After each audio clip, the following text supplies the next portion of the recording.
Bien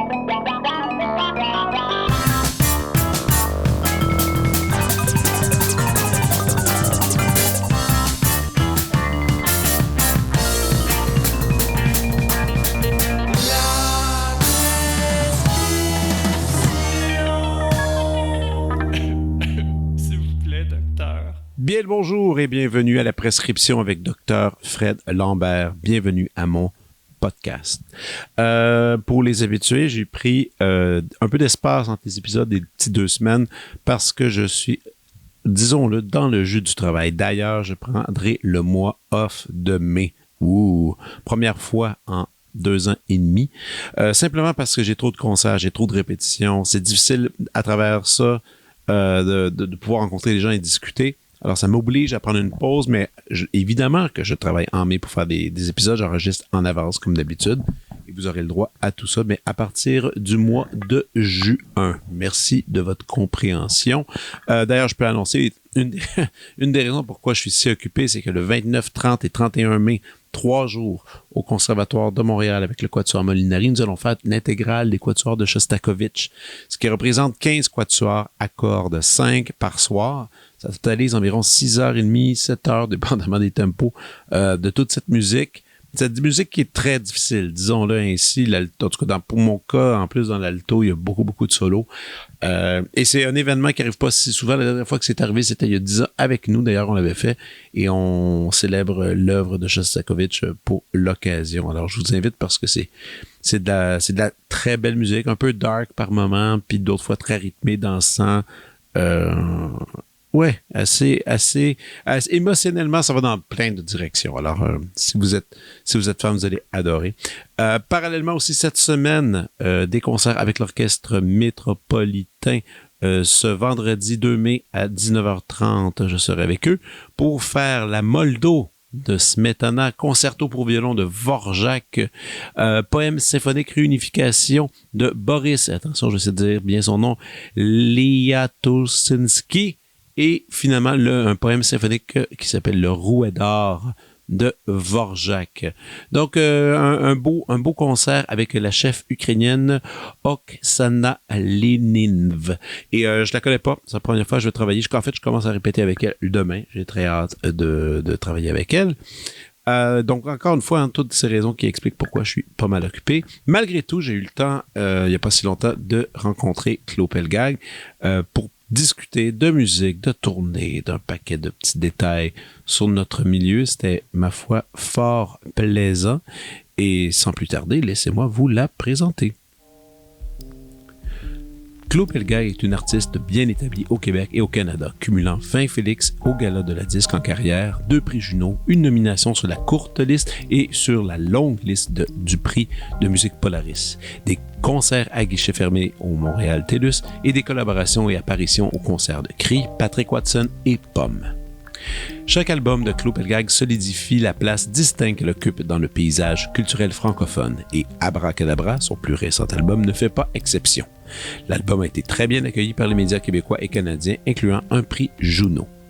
Son rayonnement avec son opus en 2020, Notre-Dame des Sept Douleurs, s'étend au-delà de la province et du pays, avec d'élogieuses critiques en France, dans le Télérama, avec la très prisée note de FFFF, et dans Longueur d'onde, Rolling Stone, France, Francophone et plus encore. L'influent journaliste américain Anthony Fantano a critiqué l'album sur sa chaîne YouTube. Dans les dernières années, elle a performé en France, à la Bocquinerie, en Angleterre, à Lexington, à guichet fermé, au Japon, en Belgique et en Suisse. Voici ma conversation avec Claude Pelgag.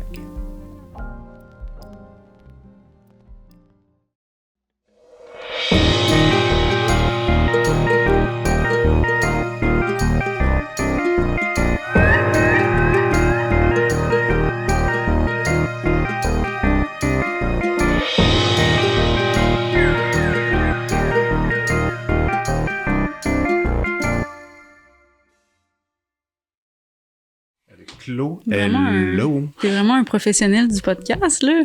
Je suis rendu j'ai le droit, je pense qu'officiellement, après 160 épisodes, j'ai le droit de mettre 160. le mot. Dans ma bio, je peux mettre podcasteur, je pense. Ouais. Officiellement. C'est beaucoup d'heures de conversation et de discussion et je suis content de faire ça aujourd'hui avec toi. Oui, moi aussi.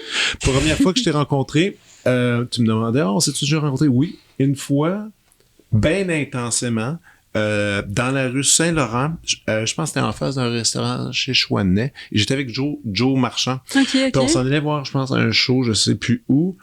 Puis là, on s'est comme parlé un peu rapidement. Je pense que t'étais un peu de party, t'étais avec une gang. Puis, des gens fumaient dehors. Puis toi, t'étais avec eux. Puis là, on a jasé rapidement. Peut-être Puis que je fumais aussi, non? tu fumes-tu encore? Ben, je suis pas une vraie fumeuse, je suis une fumeuse sociale. Ah, tu réussis ça? Ouais. J'ai Wow. incapable de devenir une vraie fumeuse malgré tous mes efforts. Fais-moi rêver comme j'étais un ancien fumeur. C'est quoi ta sorte, bref? Ben, moi, mes préfs, ben là, on parle de ça pour vrai? On parle de n'importe quoi. Ben, quand je vais en tournée en France, je fume des roulés. Ah, des roulés? Ouais. Ah, tu t'es roules Ouais. J'aime ça rouler des cigarettes. genre les drums? Du drum? Ben, c'est pas du drum, mais c'est comme... Un genre de drum français, il y a plein là? Ouais. de choix de Ok. de tabac vraiment plus peu. T'es capable de le faire à une main, là? Comme ça? Non, malheureusement, ok. non, je me suis pas rendue là, mais Ok. c'est peut-être un nouveau Ça viendra. but. Ouais. J'avais jamais eu cet objectif-là là, avant que tu m'en parles. Donc, les rulers. Ah, wow. OK, puis tu fais ça aussi, quand t'es en tournée? Petite rouleur. En France. OK!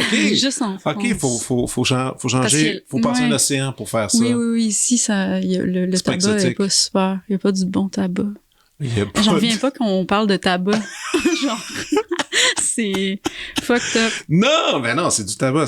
Mais écoute, c'est aussi la vie de tournée, l'alimentation est affectée, les modes de vie changent un peu. Du moins, toi, t'es-tu capable d'être stable? T'arrives? Quand même. Ouais. Oui, mais tu sais, après ça, là, maintenant, ben, à une époque, je tournais vraiment beaucoup Ben oui. en Europe, là, mettons. Ouais. Avec mes deux premiers albums. Puis là, c'était plus difficile. Là, c'était rough, mais parce que je tournais tout le temps. Ben ouais, non. Mais là, t'as J'ai un beat vraiment plus sain maintenant, un beat de vie beaucoup plus sain. C'est-tu lié à la maternité, tu penses? Probablement que ça aide. Ça aide? Ça m'aide. Ça t'a groundé? Ouais, c'est bien. T'es rendu à quel âge? Rendu à quel âge t'as une fille, excuse-moi? Oui, Ouais. elle a 5 ans. Elle a 5 ans. Oh, maternelle? Ben, l'année prochaine. OK, Ouais. vous êtes allé sur... ouais, il y en a qui font 4 ans, 5 ans. OK, l'année prochaine, wow, les Oui, grosses, voilà. grosses étapes. Ça va être cool. Puis là, cool. puis en plus, t'as full tournée qui s'en vient aussi, comme je peux le voir. Full concert. Ouais. Puis elle vit bien ça quand t'es parti? Ben là, je suis pas partie super souvent depuis que... Tu sais, quand elle est née, il y avait la pandémie. Ah oui, c'est vrai. Fait que je l'ai amenée beaucoup. Les fois où on est allé tourner, comme je l'ai amenée beaucoup, Ouais, quand elle était bébé, dans le fond. ouais. Puis là, elle est rendue grande, fait que je l'amène moins parce qu'elle est très indépendante. Et, Ok. Que tu dis avec un ton fièrement. oui, C'est- je suis fière de... Ouais, C'est bon? bien fière d'elle. Moi, j'ai 2 filles, 2 indépendantes. Super indépendantes. Puis ça, j'en suis très fier, mais c'est un travail aussi. Il faut être comme, je veux pas dire rough, mais il faut quand même, faut être présent, tout ça, mais il faut être capable de les laisser aller, là, puis qu'ils explorent, puis qui se font un petit peu mal là, par eux-mêmes, puis que c'est pas un drame. Là. Il y a bien des parents qui essaient de protéger tout le temps. Ça fait un autre rapport. Non, c'est ça. Je pense que quand tu laisses la liberté aussi, il y a comme un truc où la personne apprend à se faire confiance, puis faire comme on me fait confiance. Donc, j'ai confiance en moi, puis je sais pas, je trouve ça bien. À quelque part. Ouais. Si tu laisses jamais quelqu'un partir, ça se transmet quand même cette peur-là. Ah non, puis la peur, ça se transmet Ben, absolument. facilement, Absolument. là, vraiment. Ouais. Félicitations, Junos. Merci. Je t'ai regardé au loin, je t'ai vu je pense, il y avait une cérémonie online, j'ai regardé Est-ce un que petit tu as bout. regardé ça? Ben Oh, moi, j'étais en mon Dieu. nomination. Bon, j'étais Ok. comme curieux de voir qu'est-ce qui se passait, puis j'ai pas Ouais. gagné, en prout. Mais non, c'est pas grave. C'était en musique classique pour un projet que j'avais fait avec le Quatuor, puis j'étais curieux de voir, puis là j'ai vu que t'avais gagné. J'étais comme puis c'est ton deuxième prix que tu gagnes Non. là-bas. C'est ton premier Juno? Ah, ben, on a gagné la pochette avec ok. le dernier, mais non, c'est la première fois que je gagne dans cette catégorie. Comment t'as un trouvé tes Juno. Junos? Ben, écoute, c'était super. C'est un drôle de gala. Ben, dans le sens que, tu sais, c'est drôle parce que la première soirée, est comme plus obscure, mais Ouais. ils remettent tous les prix cette soirée-là. Puis après, ils Ça remettent dure 3 heures, comme c'est éternel. Puis il y a des grosses catégories, comme vers tu sais, je veux dire, quand même. Puis vers la fin, il y a presque plus personne, puis Je sais. les gens parlent. Fait que c'est comme spécial. Puis là, le lendemain, c'est le gros gala, puis il y a comme 4 prix qui sont remis, dont le prix professeur de musique de l'année. C'est J'étais très impressionnée par ça, moi. On devrait s'inspirer de ça puis le faire ici, pour vrai aussi. C'était quand même touchant, là.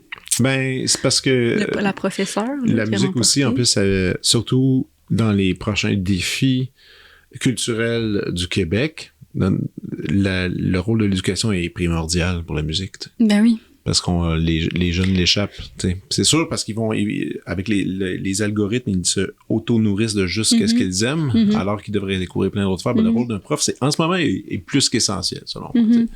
Mais donc, c'est un drôle de gala les Junos, parce que moi, quand j'ai regardé le truc, c'est super confrontant parce que toute la scène québécoise, je la connais super bien. Ben oui. Puis là, j'arrive avec la scène canadienne anglo, je connais Sweet Fuck All. C'est J'écoute vraiment ça. spécial, Ouais, c'est puis là, ça. t'es comme, OK, ces gens-là existent, Ouais. ils font leur truc. Beaucoup de gens basés souvent à Toronto, Ouais. qui est comme une bonne capitale pour la musique pop, ou peu importe le style que tu fais. Mais tu sais, à chaque fois, ça me rentre dedans. Ça me rentre dedans à quel point qu'on connaît, il y a vraiment, il y a une solitude aussi quand même là-dessus que c'est... Ben oui, vraiment. Puis comme ici, on a notre scène qui est comme très, très, très fournie aussi. Comme il y a beaucoup de choses qui se passent juste au Québec. Comme le ratio est comme énorme, en fait, par rapport à la quantité de monde qu'on est, puis la diversité dans la musique. Puis comme, ouais, puis là, c'est ça. C'est spécial de...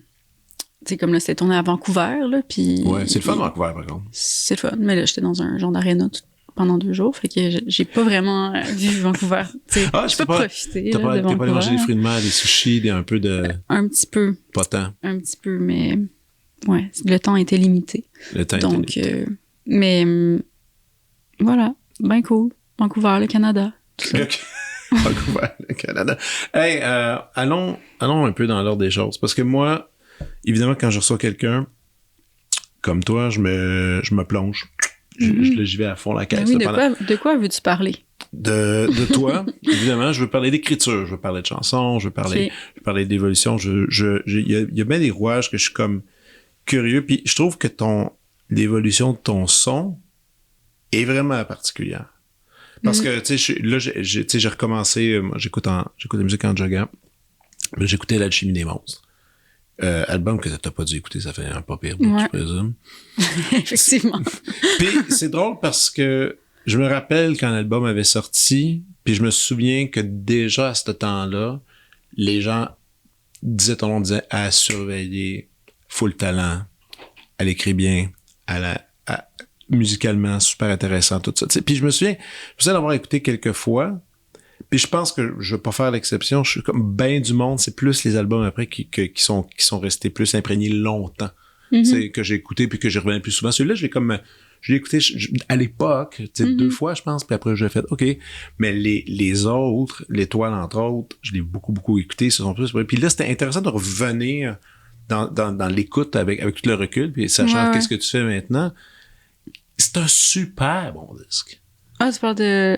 Moi, je parle de l'Alchimie des monstres. Okay, ouais. Il est super, le fun. Il est dans les arrangements, dans l'utilisation vent, il y a parfois cordes, tout ça. Je trouvais que c'était super riche, c'était super bien tricoté. Moi, je voulais savoir maintenant quand parce qu'il y a vraiment eu une césure après, je trouve. Avec le deuxième ou avec le troisième? Plus avec le troisième, on pourrait dire ainsi. C'était quoi la volonté de... Est-ce que c'était une césure volontaire ou c'était plus de se dire j'ai juste envie de faire autre chose, j'ai envie d'explorer autrement? C'était pas volontaire. Je pense que c'est juste la continuité de... Tu sais, c'est comme mon évolution personnelle à travers ma musique aussi, comme... Dans le sens où... Tu sais, un premier album, mettons, souvent, t'es très jeune. Comme tu l'as écrit très jeune, comme c'est des chansons que j'ai écrites à 18 ans, 17 ans, 18 ans, 19 ans. Tu sais, c'est mes premières tunes, dans le fond. Puis il y a une pureté là-dedans, tu sais, une naïveté quand même que je trouve toujours intéressant dans les premiers albums. Dans les premiers albums, je veux dire. Puis après ça, tu deviens un peu plus conscient de ce que tu fais peut-être, puis t'as comme des volontés des objectifs qui se déploient puis qui se précisent, je pense. Ouais. Tu sais, comme plus une vision qui se développe. Puis c'est un peu ce qui s'est passé dans le sens où, tu sais, au début, tu sais, j'ai écrit ces tunes-là, puis là, on était un peu hippie, tu sais, on était comme... Hippie. Dans mon band, il y avait genre un basson, une clarinette basse, clarinette, un trio à cordes, plein, tu sais, genre... beaucoup trop d'instruments, mettons, plein de... Oui, mais ça, je suis d'accord, mais moi, j'aime ça, personnellement. Mais puis, oui. puis aussi, ça appartient à une époque où est-ce qu'on peut plus refaire ça, en ce moment. Tant Ben, que ça, tu sais. pourquoi on peut plus le refaire, tu penses? Monétairement, entre autres. Ben, on n'avait pas d'argent non plus dans ce temps-là, là. Oui, Je dirais que j'avais pas grand-chose à faire cet album-là, là. Ouais. Comme, je l'ai produit avec des petits fonds de... OK, donc les gens qui ont joué dessus, ils ont été sympas. Ils ont été sympas, mais c'est ça, c'est souvent ça, un premier album. Ouais. Puis après ça, Mais d'où le fait que je dis maintenant, hein, tu pourrais pas refaire un tel truc, tu sais. Ben, tu sais, je dirais, je pourrais refaire ça, dans le sens que le dernier que j'ai fait, il m'a coûté extrêmement cher. Je l'ai aussi produit de ma poche, mais là, j'ai la fierté puis le bonheur de pouvoir aussi très bien payer les gens, mais tu sais, j'accepterais pas de pas bien payer les gens, tu vois, Ben mais comme il y a beaucoup de gens qui jouent sur ce disque-là aussi. Pourquoi l'autoproduction? Pourquoi l'autoproduction? Parce que... Mais chacun a ses raisons. Puis je suis juste curieux d'entendre les tiennes. Ben en fait, ça s'en va vraiment vers ça. En fait, moi, la raison, c'est que mon premier, je l'ai produit parce que je pense que j'avais pas vraiment le choix. C'est-à-dire? Ben, tu sais, je me souviens plus comment ça s'est fait, là, mettons... J'avais pas une très grande équipe, tu sais, comme dans le sens, j'avais pas encore de label. J'avais pas... Fait, donc, avec le disque, quand même, je suis allée chercher un label, tu sais, puis une équipe, plus. Donc, au début, c'était minuscule. J'avais comme un gérant qui m'accompagnait, mais c'était pas mal tout. Qui commençait à peut-être... Ouais, qui commençait à booker des shows, mettons. Fait que c'était comme mes premières équipes, c'était ça. Le deuxième, j'avais un label, tu sais, là, j'étais accompagnée, donc j'avais plus les moyens de faire quelque chose, là, tu sais, une équipe qui m'aidait à aller financer le truc aussi. Mais en fait, le deuxième, c'est pas moi qui l'ai produit, finalement. Le deuxième, le troisième, c'est pas moi. On m'a comme convaincu que ce serait pas moi qui allait le produire. Tout est une histoire de cash flow dans la vie, là. Tout est une histoire de cash flow. Ben, en musique, là, c'est beaucoup ça, là, quand même, aussi. Je veux dire, l'idéal, c'est qu'on produise toutes nos affaires, là. Oui, puis que t'es propriétaire entière. Puis que tu puisses réinvestir dans ton propre projet tout ce que ça génère. Ça, c'est l'idéal. Il y en a plusieurs qui le font, mais il faut pouvoir le faire. Mais c'est pas tout le monde qui le font non plus, parce qu'ils n'ont pas les moyens de le faire. Ben, c'est ça. C'est ça. Mais si tu as les moyens de le faire, fais-le. Tu sais, dans le sens que c'est sûr que c'est la meilleure chose. Mais tu as toujours été dans ce côté-là d'autoproduction depuis le début, au fond. Non, mais c'est ça. Deuxième album, troisième album, non. Puis production spectacle, non, c'était pas moi. Puis, ben, je le produis pas encore, le spectacle, ça coûte trop cher. Mais en fait, ce qui est arrivé, c'est qu'après mon troisième album, juste avant d'entrer en studio pour le quatrième, là, l'équipe que j'avais comme explosé un peu. Tu sais, c'était comme, on annonce la faillite de la boîte, puis tout. Puis là, j'étais comme, OK. Puis là, c'est genre, tu vas devoir annuler, tu vas devoir te trouver une nouvelle équipe. Fait que là, j'étais comme... Ah, ouais, OK, c'était ça. C'était pas super, là. Fait que j'étais un peu obligée de produire. Fait que, donc... Mais avec pas beaucoup de temps de préparation, donc ça a été quand même difficile parce que j'avais pas fait de démarche, là, pour... C'était l'équipe qui était supposée le faire, donc ça a été quand même... Ben, dans l'ensemble, quand même chargé pour moi de réaliser cet album-là, de l'enregistrer chez moi, de le produire, puis d'être comme de chercher des équipes en même temps. Puis tout. C'est chez vous que tu l'as fait? Ben, une bonne partie, oui. Okay. Mettons, les pianos, les synthés, voix, comme une couple d'affaires chez nous. Tout ce que je pouvais faire, le plus que je pouvais faire, je le faisais chez moi. Puis on est allé chez Pierre Girard, là, au Studio Planète, pour faire ce qui était plus band, mettons, des sections drum. Pour chercher un son, drum, un son spécifique aussi que tu retrouves dans ce studio-là, je présume. Ben c'était puis c'était comme plus des trucs comme, mettons, du drum, ça me tentait pas comme je me sens moins outillée pour faire des prises de son de drum, mettons. Comme un piano, c'est moins compliqué. Puis... Mais t'es vraiment une do-it-yourself. Ben, pas tant que ça, là. C'est juste que ça a donné comme ça.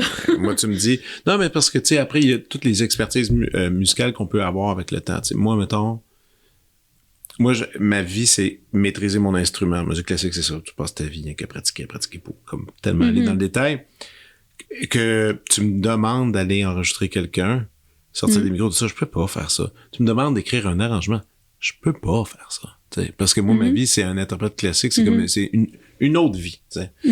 Dans ton cas, créatif, comme ça, tu dois passer vraiment beaucoup de temps sur Internet, aller voir tous les nouveaux bidules de l'heure. Pas tant? Non, vraiment pas. OK. C'est vraiment là.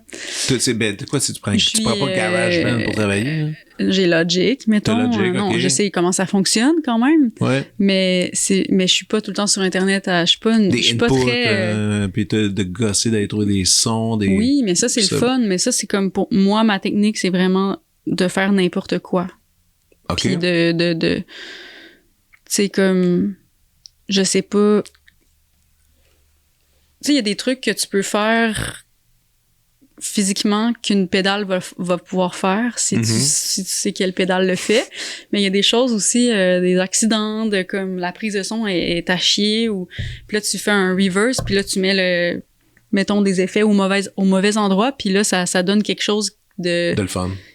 De le fun, mais tu sais pas pourquoi, puis je sais pas trop ce qui se passe, parce que moi, je suis pas très geek, dans le fond. OK. Fait que je pense que c'est comme très à l'image de mon rapport avec la musique, dans le sens où j'ai pas étudié la musique, je lis pas la musique, mais c'est accidentellement, tu lis pas? Non, c'est ça.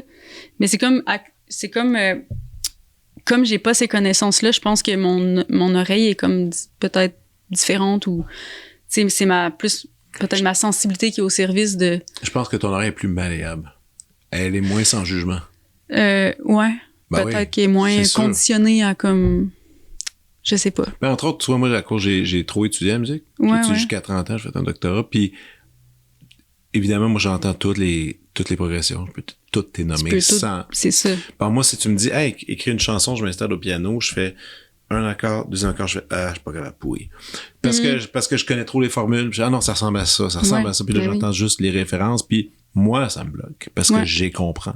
Puis là, je pense que je comprends. Je veux pas dire le mot ignorance parce que c'est pas vrai, c'est pas ça que t'as, mais tu sais t'as ton instinct qui est comme tellement fort, mais qui est en même temps pas buggé avec des connaissances qui sont comme dites populaires ou des formules qu'on connaît, que ça te permet justement d'aller d'embrasser l'erreur. Exactement. Mais je pense que c'est... En tout cas, avec les musiciens avec lesquels je travaille aussi, je pense qu'il y a comme quelque chose de... Mais c'est eux aussi, mais c'est pas tout le monde dans ta liste de musiciens avec qui tu travailles, il y a bien du monde qui savent lire la musique. Oui, tout le monde, c'est ça, c'est des vrais musiciens. Fait que... fait que des fois, ils sont comme, tu sais... tu veux ça? C'est OK, tu sais, ça, c'est spécial, parce que c'est pas naturel faire ça, mais ça marche. Puis là, on comprend pas pourquoi ça marche quand même, tu sais. Comme ce frottement-là, il est bizarre, mais ça marche dans le contexte. Puis donc, il y a comme quelque chose de... Théoriquement, ça devrait pas nécessairement fonctionner, mais là, ça fonctionne. Ouais.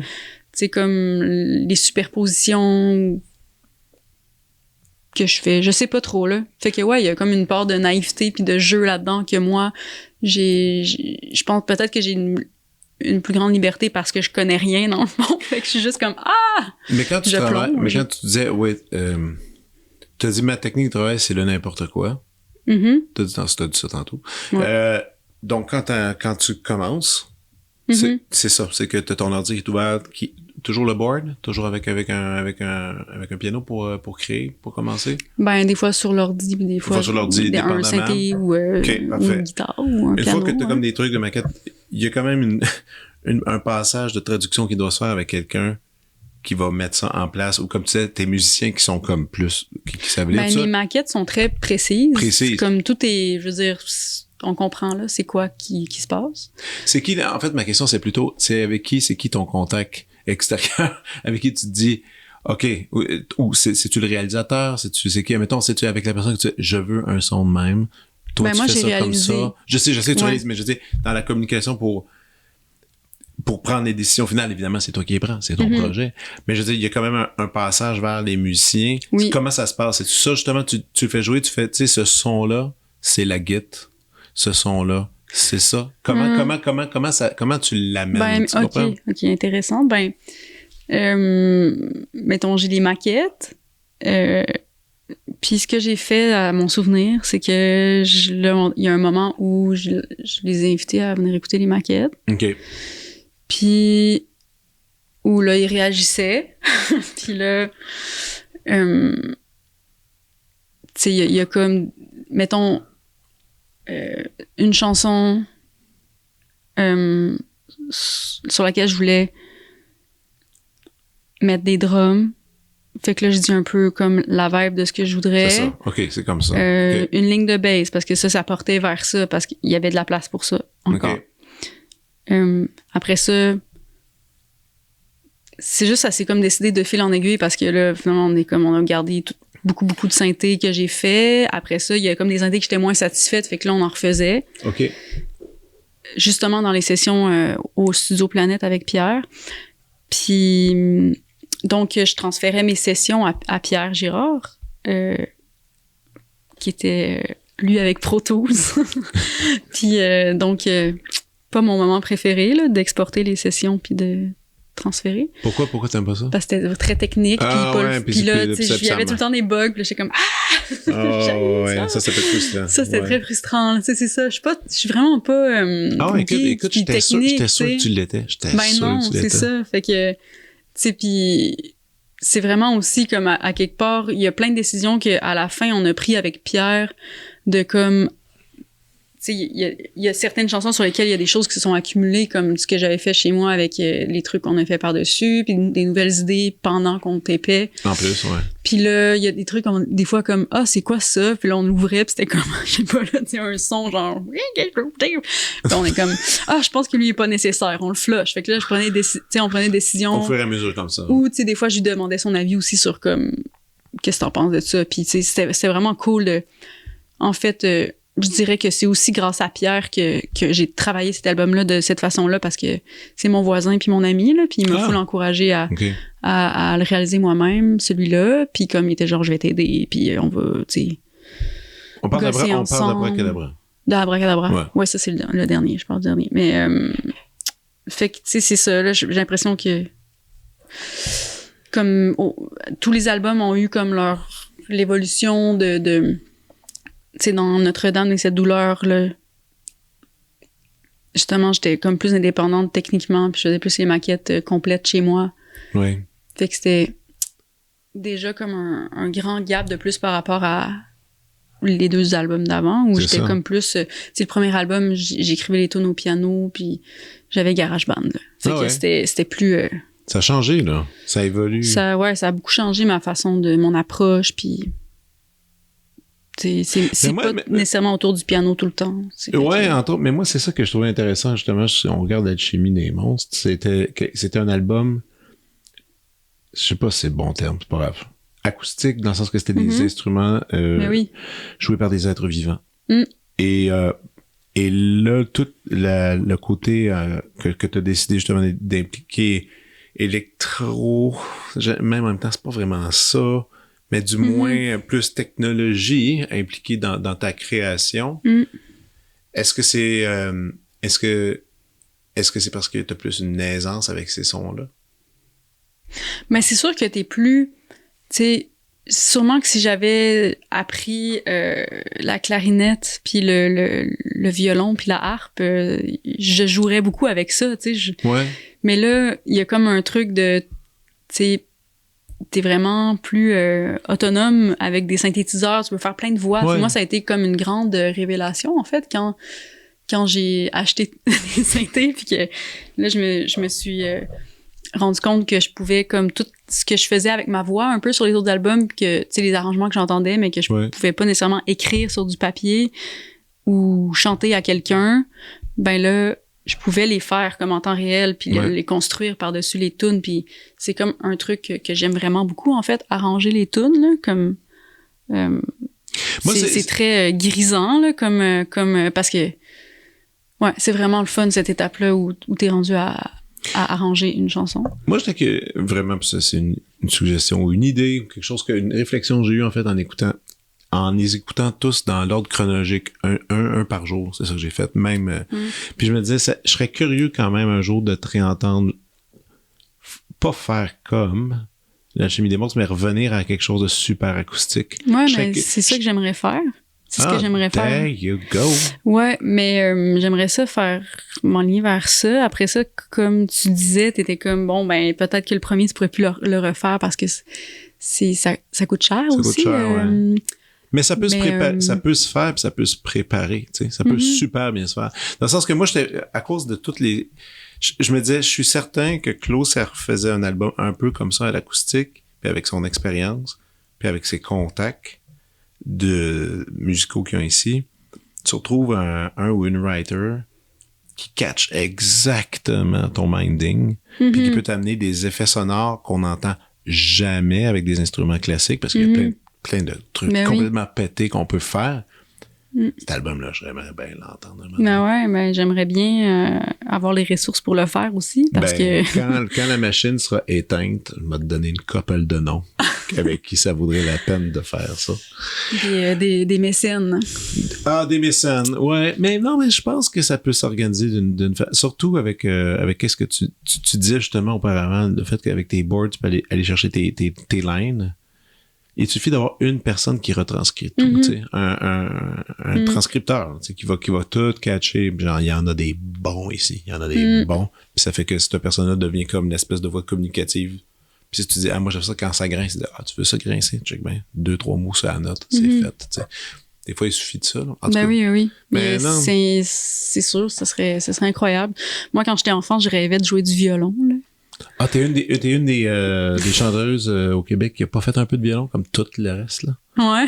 Parce que là, je parlais avec Lou, Adrienne Cassidy, Ariane Roy. Ils ont toutes fait Pierre du violon. Lapointe, ils ont toutes fait Franny Holder, ils ont tous un 6-7 ans de violon sur la cravate. 6-7 ans, c'est ça. C'est rough. Mais tu peux commencer, pas tard. Oh.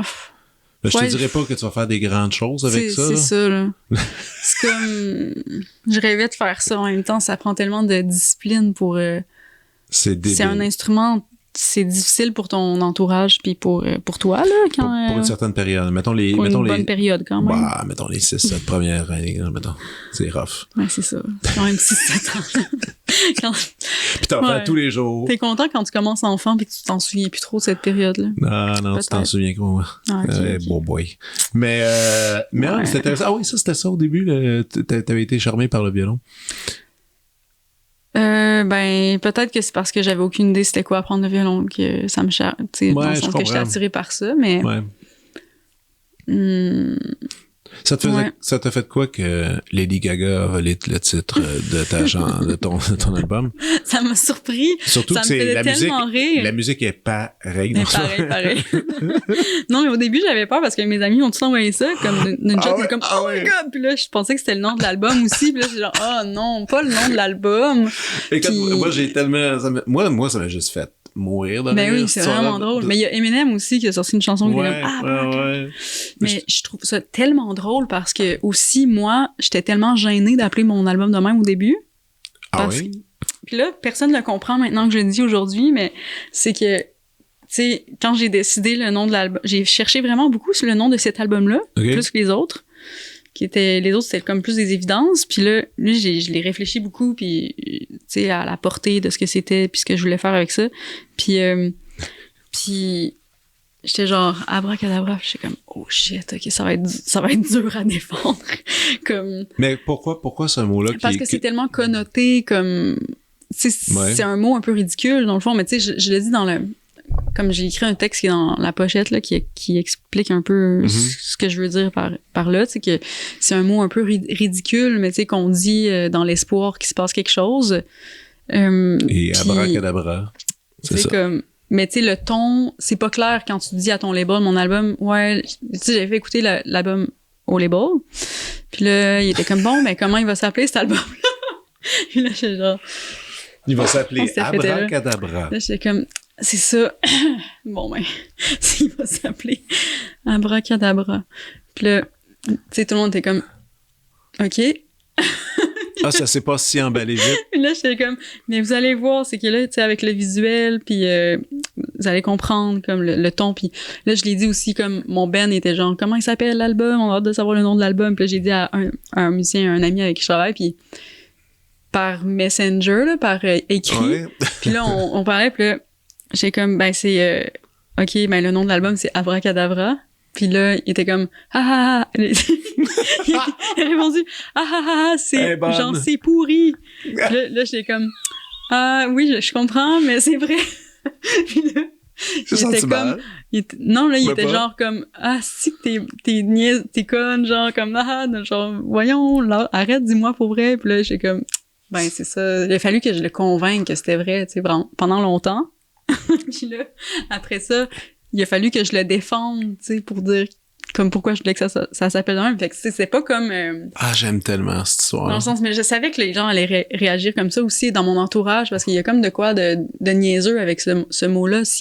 Puis on n'avait pas encore fait le visuel, tu sais, je trouve que le visuel, tout le visuel qui l'accompagne, donne le ton. Oui, absolument. Du titre. Mais le mot, je me souviens, quand j'avais vu que ça allait s'appeler Abracadabra, je m'étais dit, j'ai hâte d'entendre parce que évidemment, mais non, mais regarde, le mot est tellement lourd et connoté. Mais oui, c'est ça, là. Parce que moi, je dis, ça va être, c'est une boîte de Cracker Jack. Ah ouais, ça genre, la pochette, ça va être comme elle avec un chapeau. Puis là, melon, quand j'ai vu la pochette, parce que moi, j'habite à côté de Rivard et Marianne, là, voyons, le magasin de disques, voyons. Il y avait ton affiche d'Abracadabra, là, en géant, là. À chaque jour, je marchais devant. À l'oblique. Ouais, à l'oblique. À l'oblique. Merci Stéphanie qui est dans le coin. On la salue, Stéphanie. Et à l'oblique, c'est ça. Puis là, je voyais, puis je me souviens qu'après avoir écouté l'album, je faisais, OK, je comprends quand même. C'est ça, mais ça demeure que tout le monde arrive avec une idée préconçue, ce qui peut être un coup de pelle d'en face. Mais oui, absolument. T'sais. Puis tu savais que ça allait faire ça. Ben, en fait, je savais que c'était comme risqué, là. Comment que ça allait être reçu. En même temps, j'étais comme confiante que je trouvais que c'était comme un bon défi de prendre un mot qui est très lourdement connoté comme ça, de façon ridicule, puis d'en faire quelque chose avec un sens nouveau, puis comme un genre un ton qui est comme qu'on n'a pas beaucoup, avec lequel on n'a pas beaucoup vu accompagner, tu sais. Non. Donc. Puis en plus, je trouve qu'avec les temps étranges dans lesquels on vit, je trouve que l'album et le titre et le concept colle à fond la caisse. Écoute, jamais j'aurais cru que ça allait autant coller avec le contexte. Prophète. Voilà. Non, mais jamais j'aurais cru justement qu'après, genre Lady Gaga, puis tout le monde allait comme... hey, ça, Lady Gaga. Mais hey, je vais le dire quand même au effort. Elle est pas pire, la toune. Moi, je trouve correct que je suis pas le plus grand... je suis pas le plus grand fan de Lady Gaga, mais à chaque fois, faut admettre qu'elle fait du bon boulot dans ce style-là. Peut-être. C'est pas pour moi, là. Je suis pas une grande... je connais pas beaucoup ça. C'est-à-dire? J'ai pas beaucoup de références en musique pop américaine commerciale, ouais. Bah, pop américaine commerciale, moi c'est comme ça que j'ai. Ouais, ouais. Ouais. Ah, t'écoutes des Katy Perry, ces affaires-là, Taylor Swift. Jamais. Non, pas du tout. Mais j'aimerais ça serait une belle surprise sur moi, je pense. Si j'étais Swiftie, ça serait nice.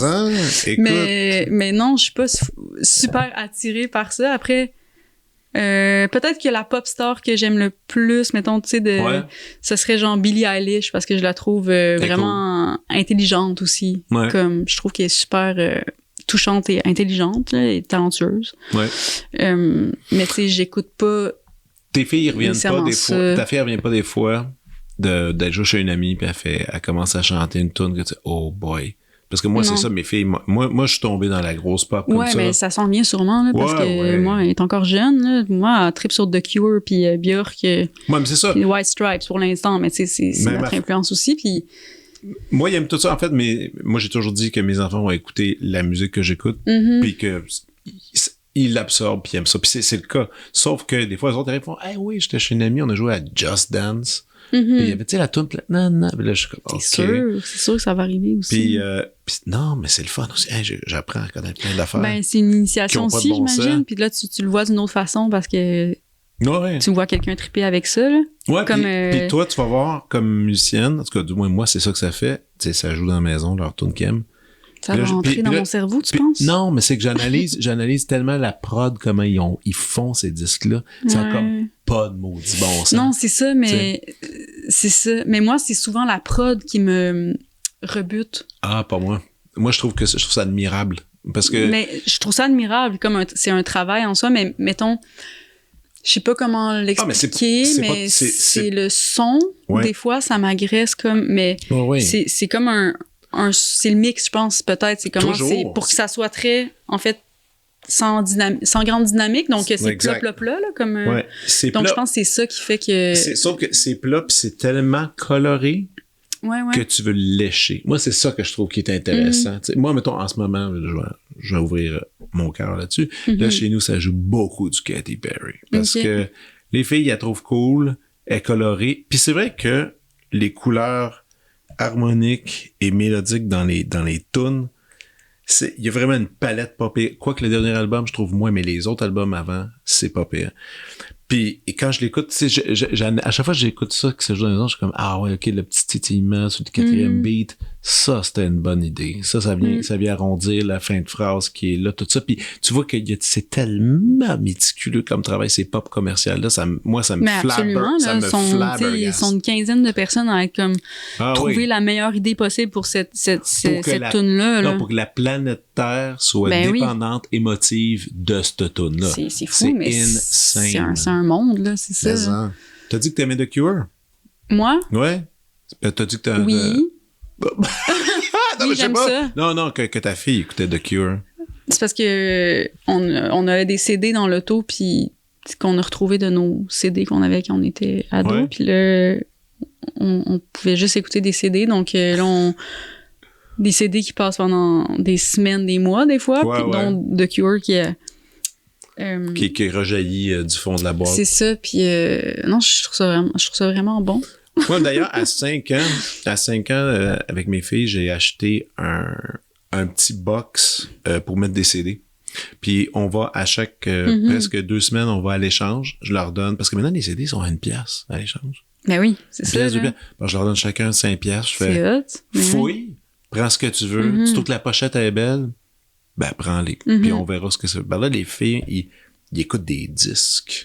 C'est tellement de fun. Puis en plus, dans ma vieille bibliothèque, je l'ai gardée, ma bibliothèque, de dire, bon, ils vont fouiller là-dedans, ils trouvent des trucs. C'est moins risqué que flip des vinyles, là, pour eux. Il y a ça, ben ouais, exact. Mais c'est aussi d'apprendre à aimer pas à la chanson, tu sais. Oui, c'est ça. Ben... Moi, ça me bug, tu sais. Ouais.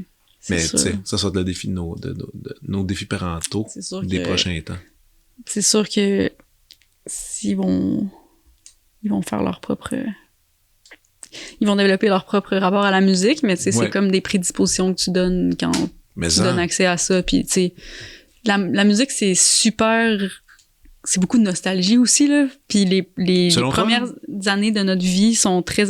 Comme la musique qu'on écoute adolescent puis enfant, ça nous marque pour toujours. Ben comme... c'est prouvé qu'apparemment... que passé 27 ans, la majorité des êtres humains n'ont plus d'intérêt pour la nouvelle musique. Mais t'es moins curieux. Pas d'intérêt. Ils vont vouloir écouter les vieilles affaires qui faisaient triper, puis le reste, c'est comme si... Moi, je me suis toujours battu contre ce concept-là, là. Évidemment. Oui, je suis d'accord avec toi. Il y a une grande part de nostalgie dans la musique, mais moi, j'essaie de pas tomber dedans parce que je trouve qu'on passe à côté d'un paquet d'affaires. Oui, mais ce que je veux dire, c'est que je veux pas dire qu'il faut être nostalgique, sauf que, mettons, je trouve ça bien, mettons, que tu leur fasses écouter plein de musique, des albums, puis que toi t'aimes aussi, parce que ça va être, à quelque part, c'est associé à leur enfance, puis quand t'as 35 ans, tu sais, là, t'écoutes un album que ton père écoutait, puis t'es comme, c'est ça fesse, là, dans le sens que... Moi, ça me vire à l'envers, là, tu sais, comme ça me ramène direct à la maison, là, quand j'entends de la musique que mes parents ont déjà écoutée. Mes parents écoutaient presque pas de musique, là, comme... En plus. Je me souviens pas de grand-chose, mettons. Mais les seuls albums qu'ils ont écoutés, c'est des albums que j'aime. Même, je sais même pas si c'est bon, c'est genre, j'aime ça. C'était lesquels? Mon père aimait beaucoup Cat Stevens.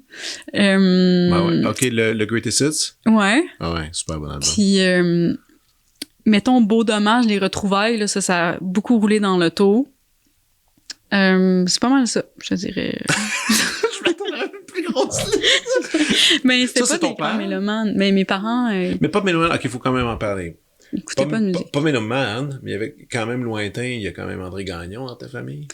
Oui, du Donc, côté de mon père, ouais. Du côté de ton père, Ouais. mais j'aurais pensé au contraire. Du côté de ma mère? Je sais pas. Ok. Non, j'aurais pensé qu'avec André Gagnon, non mythique dans la famille, il y aurait eu un peu plus de musique qui aurait été reléguée. Mais tu sais, toute la famille de mon grand-père, en fait, cette génération-là, chantaient tous ensemble, puis c'était très musical. Mhm. Après ça s'est pas transmis du côté de mon grand-père. OK, il y Dans a le sens que cassure. mes oncles et ma tante, en tout cas, je pense pas que c'est des gens qui écoutent tant de musique, puis qui font de la musique, mais ça a comme sauté une génération. OK. J'imagine. C'est mettons, toi puis moi, on fait une petite soirée, on a du fun, puis on se dit, hey, nostalgie. Puis là, tu sais, toi, tu me fais jouer les choses marquantes adolescentes. Justement, tu sais, mettons comme dans le concept que je te disais, là, passé 27 ans, on a nos classiques. C'est lesquels, toi, tes classiques musicaux? Ben, il y aurait sûrement... Là, on irait dans le prog. Oh, there you go. Donc, oh, yes. j'avais pris des notes, mais ben, Gentle Giant, OK. King Crimson. OK. T'es-tu allé voir King Crimson, dernière visite à Montréal? Non, mais non. Non, c'est pas ton genre? Ils étaient deux, là, la version originale, puis ils refont maintenant, le trip, c'est que toutes ces bandes-là, ils font des tournées, puis ils refont un album au complet. Oui, puis, ça, c'est... C'est le fun. C'est nice. Hein? Ouais, c'est le fun. Mm. Mais tu veux-tu attraper ta liste? Comme caché? Ma liste? Suivi d'un grand clash de voix. Voyons voir. OK, fait qu'il y aurait... Mais on m'avait demandé de préparer ça, c'est ça? Mais je savais pas que c'était lié nécessairement à la... OK, on se la garde pour après. OK, parfait. Okay. Parce que moi, c'est parce que le flow allait vers discuter de musique. Mais c'est ça. Moi, je pense que mon adolescence, c'est très relié au prog. Le prog? OK. Le prog est arrivé, évidemment pas par tes parents, hein? Par mon frère. Ton frère? Oui. OK. Mon frère qui est musicien aussi. C'est qui? C'est quoi son nom? Il y a un projet qui s'appelle Flore Laurentienne. Ah, c'est ton frère? Ah, mais OK, d'ailleurs. J'ai plein d'amis avec lui d'ailleurs en ce moment en tournée. Ça peut-tu aux States? Ouais, il est revenu cette OK. nuit. Il est revenu. OK. Ah, oui. Ça a l'air d'être cool. J'ai vu plein de vidéos, plein de photos. Ça a l'air la fun. Ben oui. Donc, ça marche bien. C'est lui qui t'a amené ça.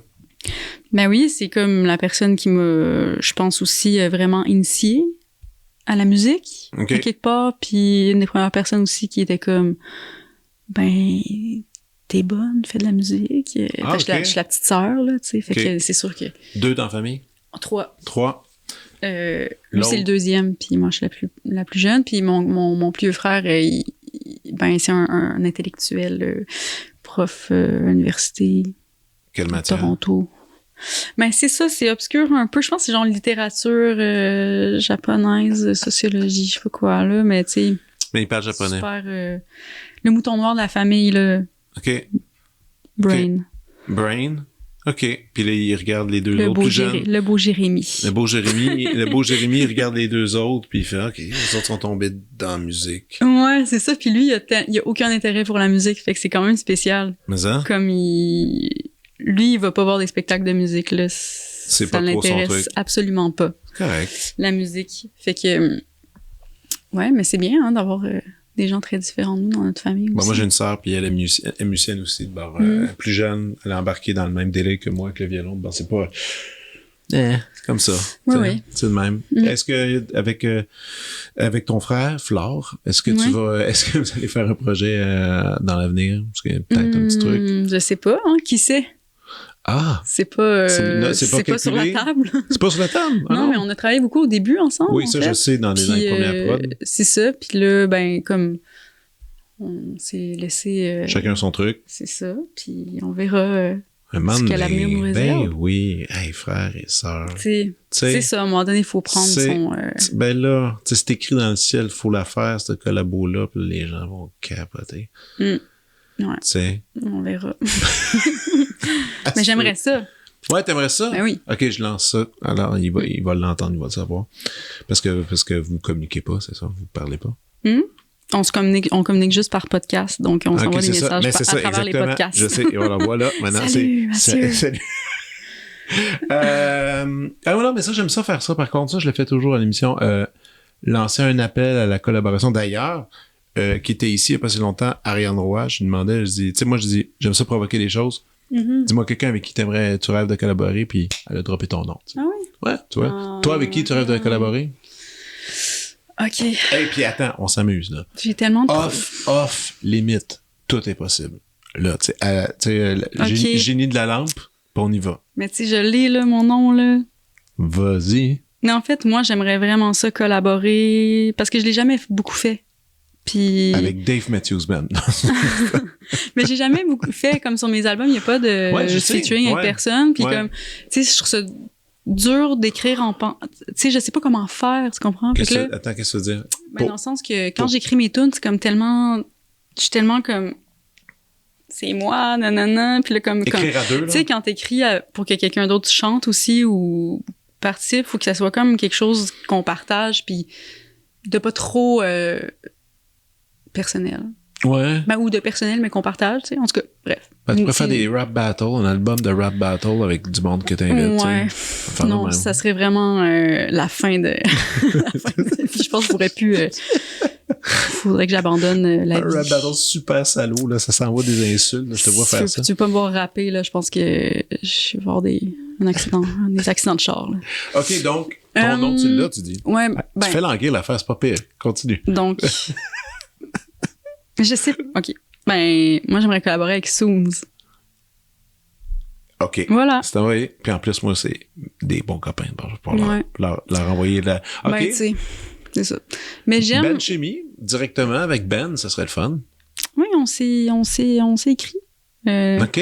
Mais oui, ouais, c'est ça. Ben, il est formidable. Le gars, formidable. C'est un sweetheart qui, étrangement, tu sais quoi?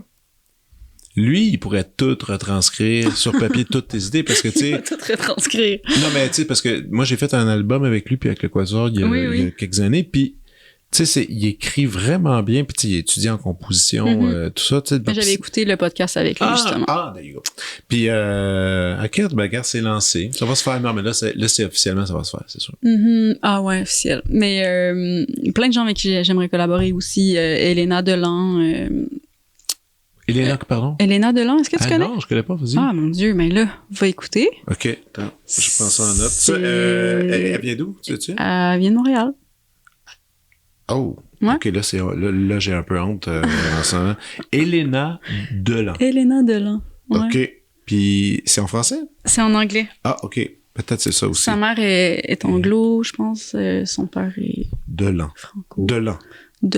D-E-L-A-N-D. Ah, OK. Ben écoute, je viens puis c'est un temps je m'initie à Mademoiselle Delan. Lequel album je dois me mettre sous le colimaçon pour me mettre. Attends, je t'ai nommé. Jour 1596, Goodnight Summerland, Drawing Room ou All Together en compagnie volume 5. Elle a quand même pas mal d'affaires. Tu faire du montage là dans ce podcast-là? Non, vraiment pas. Je touche pas à ça. Ah ouais, le monde nous écoute chercher des... Ouais. C'est Goodnight Summerland. Parfait. Moi, mon préf, là, mettons, qui 2023. Qui me tue, là. Parfait. Qui me tue pour mieux me faire vivre. Là. OK. OK. Mais sinon, elle a fait une collaboration aussi avec Ouri. Je sais pas si tu connais Ouri. Puis, ça s'appelle Île de Garde. Ils ont sorti un album en 2024 aussi. OK, cool. Parfait. Qui a le mien. Puis, ouais, je la trouve extraordinaire. OK. Elena. Regarde, voilà qui est provoqué. Absolument extraordinaire. Puis, ben, en tout cas, Ariane aussi, j'aimerais ça, tu sais. Appelez-vous, Calvaire. Regarde. Faire des collaborations avec tout le monde. Ah ouais? Ben oui, des albums. Tout le monde qui est smart puis que... Ça, par contre, je suis complètement d'accord avec toi. Moi, maintenant, c'est peut-être en vieillissant, là. si t'es pas smart, je veux pas travailler avec toi. Ah, ben là, ça, c'est sûr.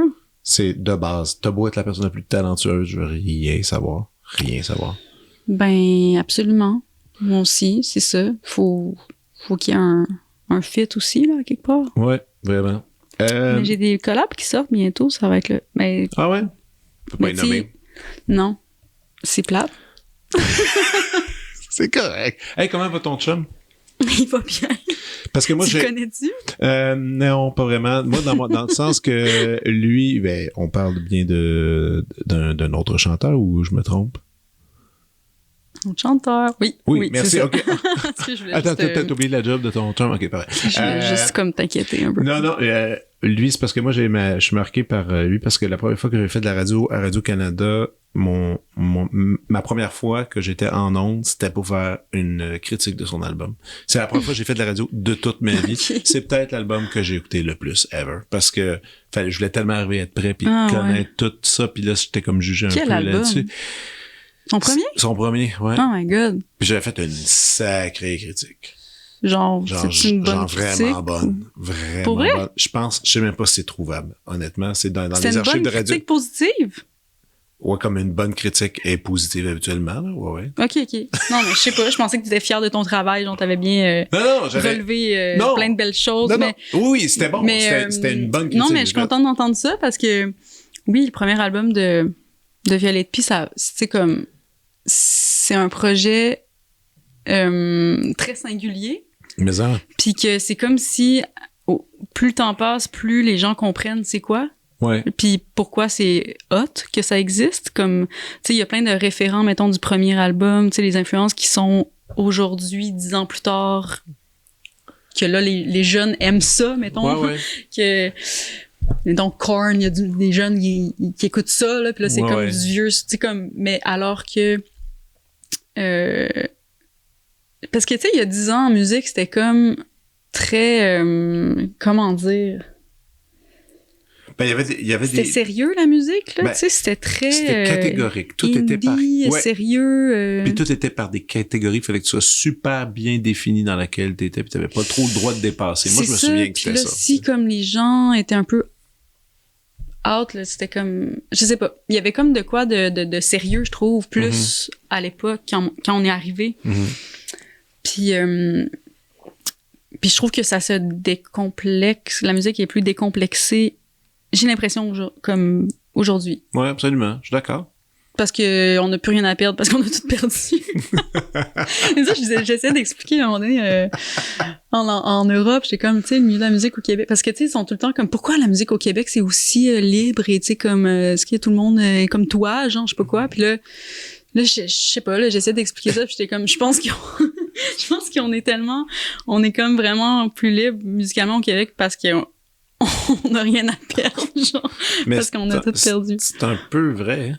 Ben, dans le sens que on a moins de choses. Je sais pas si c'est bien de dire ça, puis comme les gens vont être insultés que je dise ça.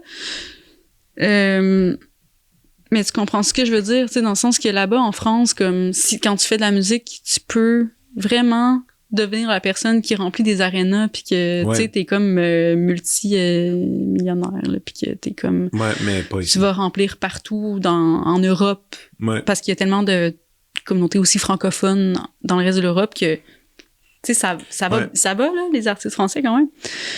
Tandis qu'ici, tu sais, on est vraiment isolé dans notre Québec, c'est la francophonie. Puis les salles sont jamais vraiment réellement pleines. Ben, parce qu'on n'est pas beaucoup. Oui, exact. Pour l'offre. Puis aller en Europe, puis développer en Europe, c'est beaucoup trop loin, c'est trop coûteux. Fait que c'est comme... extrêmement coûteux, c'est énormément d'efforts. Ben, c'est beaucoup d'investissement puis d'énergie, là. Et il y a quand même le concept de la loc qui vient avec ça, tu sais. Faut que t'arrives là puis que la France fasse à ce moment-là. Oui, c'est ça, le timing. On vous aime bien, on vous veut partout. Comme un timing. Mais tu sais, c'est parce que on peut regarder, moi je pense toujours à Béatrice, là, Cœur de pirate. Elle, c'est arrivé... C'est comme la seule, en fait. C'est la seule, puis c'est arrivé si subitement, tu sais. Ouais. C'était... Dès le début aussi. Dès le début, bang, puis là, c'est resté stable. En plus, c'est resté stable. Ça, c'est quand même... Parce que, tu sais, c'est des hauts, des bas aussi, la France. Des fois, à un moment donné, la France t'aime plus, puis là, c'est fini. Mais tu sais, comme quelqu'un comme justement là, Pierre Lapointe, lui, là, ça commence à avoir un populaire, mais il est tout le temps allé en France faire plein de shows, mais il a construit, là, tu sais. Mais ça prend du temps, puis ça prend de l'argent, puis ça prend... C'est ça, mais toi, tu y vas quand même... Ça prend aussi un caractère... Tu sais, moi, je suis la personne la moins opportuniste du monde, là, dans le sens que je suis pas capable, je sais pas comment... tu sais, en musique, il y a beaucoup ça, peut-être particulièrement de nos jours, comme les échanges de... Tu sais, il y a beaucoup de gens comme d'autres artistes, mettons, qui ont plus de carrière internationale, qui sont comme, mais il faut que tu fasses des collabs avec... faut que tu rencontres, faut que tu fasses des collabs, puis que là, faut que ça marche là-bas, faut que les gens, tu t'associes, puis c'est comme, mettons, Patrick Watson, il le fait beaucoup, partout où il va, il y a tout le temps comme... Qui ça? Patrick Watson. Ah, Patrick, ouais. Il est bon là-dedans, là, pour comme justement aller faire rayonner quelqu'un ici, puis aller chercher des gens qui veulent... Mais il l'a toujours fait. Ça ouais, peut-être, c'est ça, je savais pas qu'il faisait autant que ça. Ah, écoute, mais... il a été tout le temps... moi, à un moment donné, j'avais remplacé des cordes sur des shows de Watson il y a 12 ans. Puis déjà, écoute, je me rappelle encore, on faisait une petite ronde de show, puis en première partie, c'était Timber qui commençait, tu sais, puis il est tellement doué pour ça, puis il est venu sur scène, il disait, hey, en première partie, tout le monde, là, je vous offre mon band préféré. Vous allez capoter. Timber, ça a flyé, ça c'est une autre, ça puis tu sais, c'est vraiment pas tout le monde qui, en tout cas, tu sais, qui va accepter de mettre son band préféré en tu sais, il y a beaucoup de gens qui veulent pas que ça soit trop hot en première partie, comme les humoristes. Et peut-être les humoristes, mais... Il y en a bien des humoristes qui vont prendre des humoristes un peu moins bons en première partie pour que quand eux y arrivent... Ben oui, mais c'est ça. Ce qui est bien dégueulasse, à mon avis. Mais bon, ça, c'est une autre histoire. Faut se mettre dans l'inconfort, puis il faut faire ressortir les gens. Mais ouais, je comprends. T'es pas opportuniste. Mais non, je suis pas opportuniste, puis ben écoute, je peux pas être quelqu'un d'autre que moi, fait que... non. Ben, je sais pas pourquoi je disais ça. Tu pourrais te forcer. Pourquoi je disais ça? La France. Ouais, allez, je pense qu'il y a un truc. Il faut saisir les opportunités, il faut créer des opportunités, puis moi, je suis absolument nulle à chier pour ça. Fait que je fais mes affaires, mais c'est ça. Ben, ça récompense quand même faire ses propres affaires. Ben oui, c'est ça. C'est juste autre chose, puis un autre chemin, tu sais. Ben ouais, je continue à aller en France, puis... Mettons, là, je reviens d'une tournée en France, puis c'était super, là, tu sais, comme, c'était les bons formats de salles pour nous, tu sais, il y avait comme, les salles étaient pleines, les gens connaissaient les tunes, tu sais, j'étais comme, déjà vraiment cool, ça, c'est le fun, comme, ça. Ben, tu sais, ça fait 10 ans que je vais quand même, donc, même si ça a été tough, puis comme, beaucoup d'efforts. D'énergie. Tu sais, il y a quelque chose qui suit, là, après ça... c'est ça, là, je jouerai pas dans les Olympias, à l'Olympia partout, dans les Zéniths. Fais attention, parle pas trop vite, on verra. Donne-toi du temps, ça se peut que ça se fasse. Je sais pas si... C'est ça l'affaire aussi en musique, c'est comme, je sais, tu sais, des fois, t'as comme des... Est-ce que je veux ça? C'est une autre chose aussi, là. C'est comme, tout le monde voudrait ça, mais est-ce que ça veut dire que moi, je voudrais ça, tu sais? Mais c'est comme les humoristes, moi, on revient à l'humour encore, c'est comme les humoristes, tu sais... à la base, un humoriste fait du cabaret à 100 personnes, tu sais. Puis là, ils deviennent big. Puis là, au début, puis là, ils font des salles. 1000, 2000. Ouais. Puis là, t'as des espèces de shows américains qui viennent là, au Centre Bell. Plein craqué. Ouais, c'est fou, ça. Pour faire des jokes. Ouais. Moi, ça, je trouve... Moi, je peux pas payer... Le maximum que je peux payer pour un show d'humour, c'est le Saint-Denis. Puis même là, je trouve que c'est trop. Mais moi, j'aime l'intimité. Tu sais, c'est quand même quelqu'un, c'est un raconteur. Là, mais là, t'es avec genre des dizaines de milliers avec la joke à décalage que t'entends pas. En tout cas, c'est spécial. Mais c'est la même chose pour la musique aussi, hein. Tu sais, c'est comme... tu fais du jazz, tu veux ça intime. Je suis désolé, c'est pas... j'adore ça quand c'est intime aussi, puis... c'est ça. Je sais pas. Tu sais, il y a comme un truc aussi... mais là, tu parles des humoristes, mais... Tu sais, c'est probablement les personnes les plus surexposées là, au Québec aussi, comme c'est... Je sais pas si c'est de même en France, là, les humoristes, mais au Québec, c'est quelque chose. Je te dirais que c'est partout dans le monde, en ce moment. Partout dans le monde, oui? En ce moment. Aux États-Unis. Les gens ont besoin de rire, hein, en tout cas. C'est bien. Ouais. C'est bien correct. Toi, tu consommes ça, du rire? Non, mais... C'est correct. Mon copain, beaucoup. Non, Fait oui. que c'est vraiment une... Explique. Vraiment, genre... Podcast. Lui... Est-ce que tu connais le Bordel Comedy Club? Absolument. Je le fréquente quand même bien. C'est ça, lui, il aime ça aller là. Mettons, c'est comme lui a été élevé à écouter des shows d'humour avec son père, comme dans le salon avec son frère. Puis, Même chose. comme les shows que leur père les amenait voir, c'était des shows d'humour. Fait que, contrairement à comme, mettons, dans ma famille, il y avait...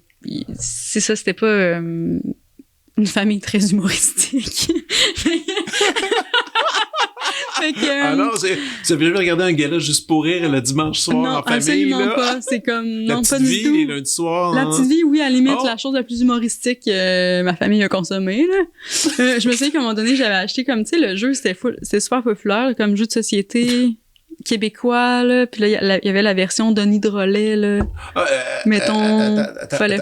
Attends, je l'ai.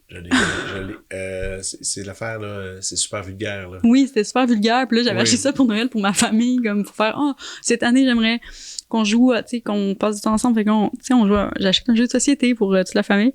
Puis comme, il y avait tellement, tout le monde haïssait ça, genre. C'est comme le flop total, là. C'est comme vraiment pas... Attends, c'était quoi le jeu? Faut le nommer, parce que le jeu, ça avait pas... Je le sais, parce que moi, je l'ai essayé avec ma famille. Ça a pas marché non plus. Ouais, non, ça marchait Un quand peu. même. Attends, Denis Drolet, Mais c'était jeu... quoi? Ah, c'était... Ça avait... Les- Ah, puis c'est une extension du jeu des Denis Drolet. L'hostie de jeu. C'est ça. Voilà. Ouais. Ça a moyen passé. Ouais, Mais mais c'est excuse-moi, ça. j'aime ça comment tu définis ta famille super drabe, parce que... Ben, pas T'sais, grave, ma famille. Excuse-moi, là. il y a pas de muse, puis ça rit pas. Qu'est-ce Non, qui non, reste? non. J'adore ma Fais des famille. mathématiques? J'adore ma famille. Je sais, c'est pas ça. C'est parce que Une t'as pas famille... dit, dans ma famille, il y avait 2 albums, puis on rit pas. Ouais, non, c'est juste que, mettons, mes parents, c'est pas des consommateurs d'humour, tu sais, comme ils aiment pas des humoristes pis tout ça. Peut-être qu'ils vont des chants à la limite, mettons, mais C'est quoi qu'ils regardaient? Qu'est-ce que vous faisiez? je m'en souviens plus. On allait jouer dans le bois. C'est bon, ça. Mon père, c'est le père le plus dévoué à ses enfants du monde. Là. J'ai eu un père extraordinaire qui... Mon père, non, mais c'est vrai. Non, je veux juste parce que c'est juste qu'il y avait d'autres qualités, là, tu sais. Ah oui, je suis sûr. C'est pas ça. Moi, j'essaie d'analyser le style parce que, évidemment, t'as ton frère qui fait de la musique, tu fais de la musique. Bon, tu sais, il y a le côté artistique, je sais pas comment ça a percé le filet familial, mais oui, non, ça n'empêche pas ton père, tu jouais dans le bois, vous aviez l'esprit libre, ce qui est comme extraordinaire. C'est ça, tu sais. Puis nos parents, je pense qu'ils ont fait ce qu'on fait aussi parce que nos parents nous ont toujours encouragés à faire ce qu'on voulait faire dans la vie, puis comme donner les moyens pour ce qu'on voulait faire. C'est comme mon frère, mon plus vieux frère, il apprenait le japonais sur les premiers forums de chat qui existaient, là, avec des japonais, puis mes parents, ils l'ont envoyé en échange pour qu'il développe ça, tu sais, puis comme c'est vraiment des parents extraordinaires que j'ai, c'est pour ça que je veux vraiment pas... non, pour les saluer, puis, on les aime. on a beaucoup ri ensemble, là, tu sais, puis c'est juste... On regardait pas. Donc, moi, c'est pas nécessairement des choses pour lesquelles j'ai des prédispositions, mais j'aimerais ça plus aller en voir. Après ça, je suis plus attirée vers la musique. Oui. C'est correct, hein, c'est pas grave. Je m'excuse. Non, tu vois, comme ma blonde, les shows d'humour, ça la donne envie de gerber. Elle est pas capable de rire avec ça. Elle aime rire dans la vraie vie avec le vrai monde. Moi aussi, j'adore. C'est ça. C'est ça. Exactement. C'est deux choses, là. Et à chaque fois, je l'ai amené voir des shows d'humour. Non, j'avais amené voir Adib, puis ça, elle avait bien aimé ça. Ah oui, mais il y a beaucoup de gens qui m'ont parlé d'Adib, musiciens qui sont allés voir Adib puis qui ont adoré. Adib, c'est honnêtement, au Québec, c'est comme quelque chose d'incroyable. J'ai manqué ça, faudrait... Mais je pense que son show est disponible. Mais le voir live au travail, c'est sûr, non, mais c'est impressionnant. C'est comme, il est tellement relax, puis il va se planter dans ta tête vraiment tranquillement, puis à un moment donné, tu te mets à penser comme lui. C'est comme vraiment une belle ride. C'est vraiment le fun. Mais moi, j'étais un bon consommateur de monde.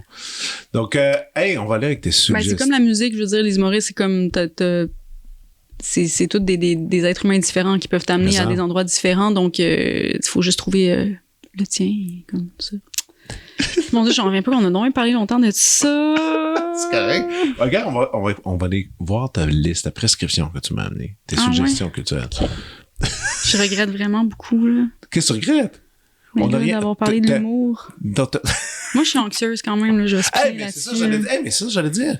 Moi, c'est quoi? Tantôt, t'es rentré ici, j'ai fait, wow, quelqu'un de relax, en Ouais. contrôle, Ouais, pas vraiment en anxieux, contrôle. pas anxieuse du tout. Parce que la plupart de tous les gens qui viennent ici sont légèrement anxieux avec la création, ou même avec Mais je suis eux-mêmes en très général. Mais on veut qu'on parle d'anxiété en création. Ah ouais, tu l'as? Ben oui, mon Dieu. C'était quand même quelque chose. Mais Là, anxiété de scène, anxiété de scène, pas performance, tant que ça, pas tant. mais je veux dire, aller à Tout le monde en parle, aller au Juno, Ah oui, aller sur un parlons-en. tapis rouge. Comment c'était? C'était-tu ton premier tout le monde? Non. C'était le fun? J'ai juste adoré. Écoute, faut le dire. Ah, d'ailleurs, je vais l'annoncer pour ceux qui te suivent pas sur Insta. Et suivez Claude sur Insta. Ben oui. Parce qu'elle est drôle. Ouais. Parlant de drôle, t'as mis tes photos, drôle. là. Ben, tu ris de toi, tu sais. Tu te moquais de toi, Ben oui, là, qu'il n'y avait pas le choix, là. Pis ça, j'ai aimé ça. Tu mettais les espèces de photos, avec agrandi de toi avec ta... Avec les pires faces que je peux faire. J'ai ri, là. Ouais.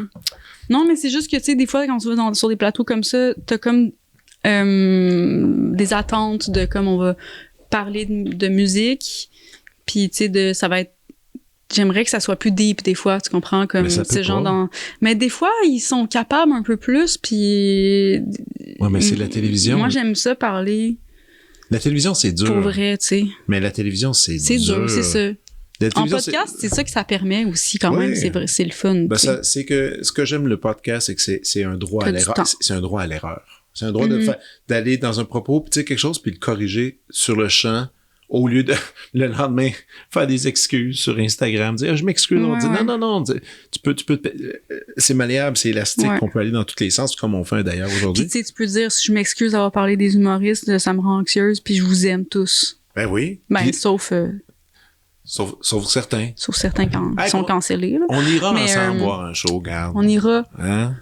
Mais voulais-tu qu'on parle d'anxiété en création? Parce que je veux juste dire, au cas où qu'il y a des artistes qui nous écoutent, pis là, qui sont comme, ouais, elle a donc bien l'air relax puis pas anxieuse, ben, tu sais, puis que là, ça te fait sentir problématique parce que toi, tu l'es. Juste dire que moi, je le suis beaucoup aussi. OK. Puis que en faisant mon album, j'ai eu des moments de bonheur puis de plaisir, mais que j'ai beaucoup pleuré aussi, puis j'ai beaucoup douté, puis sacré.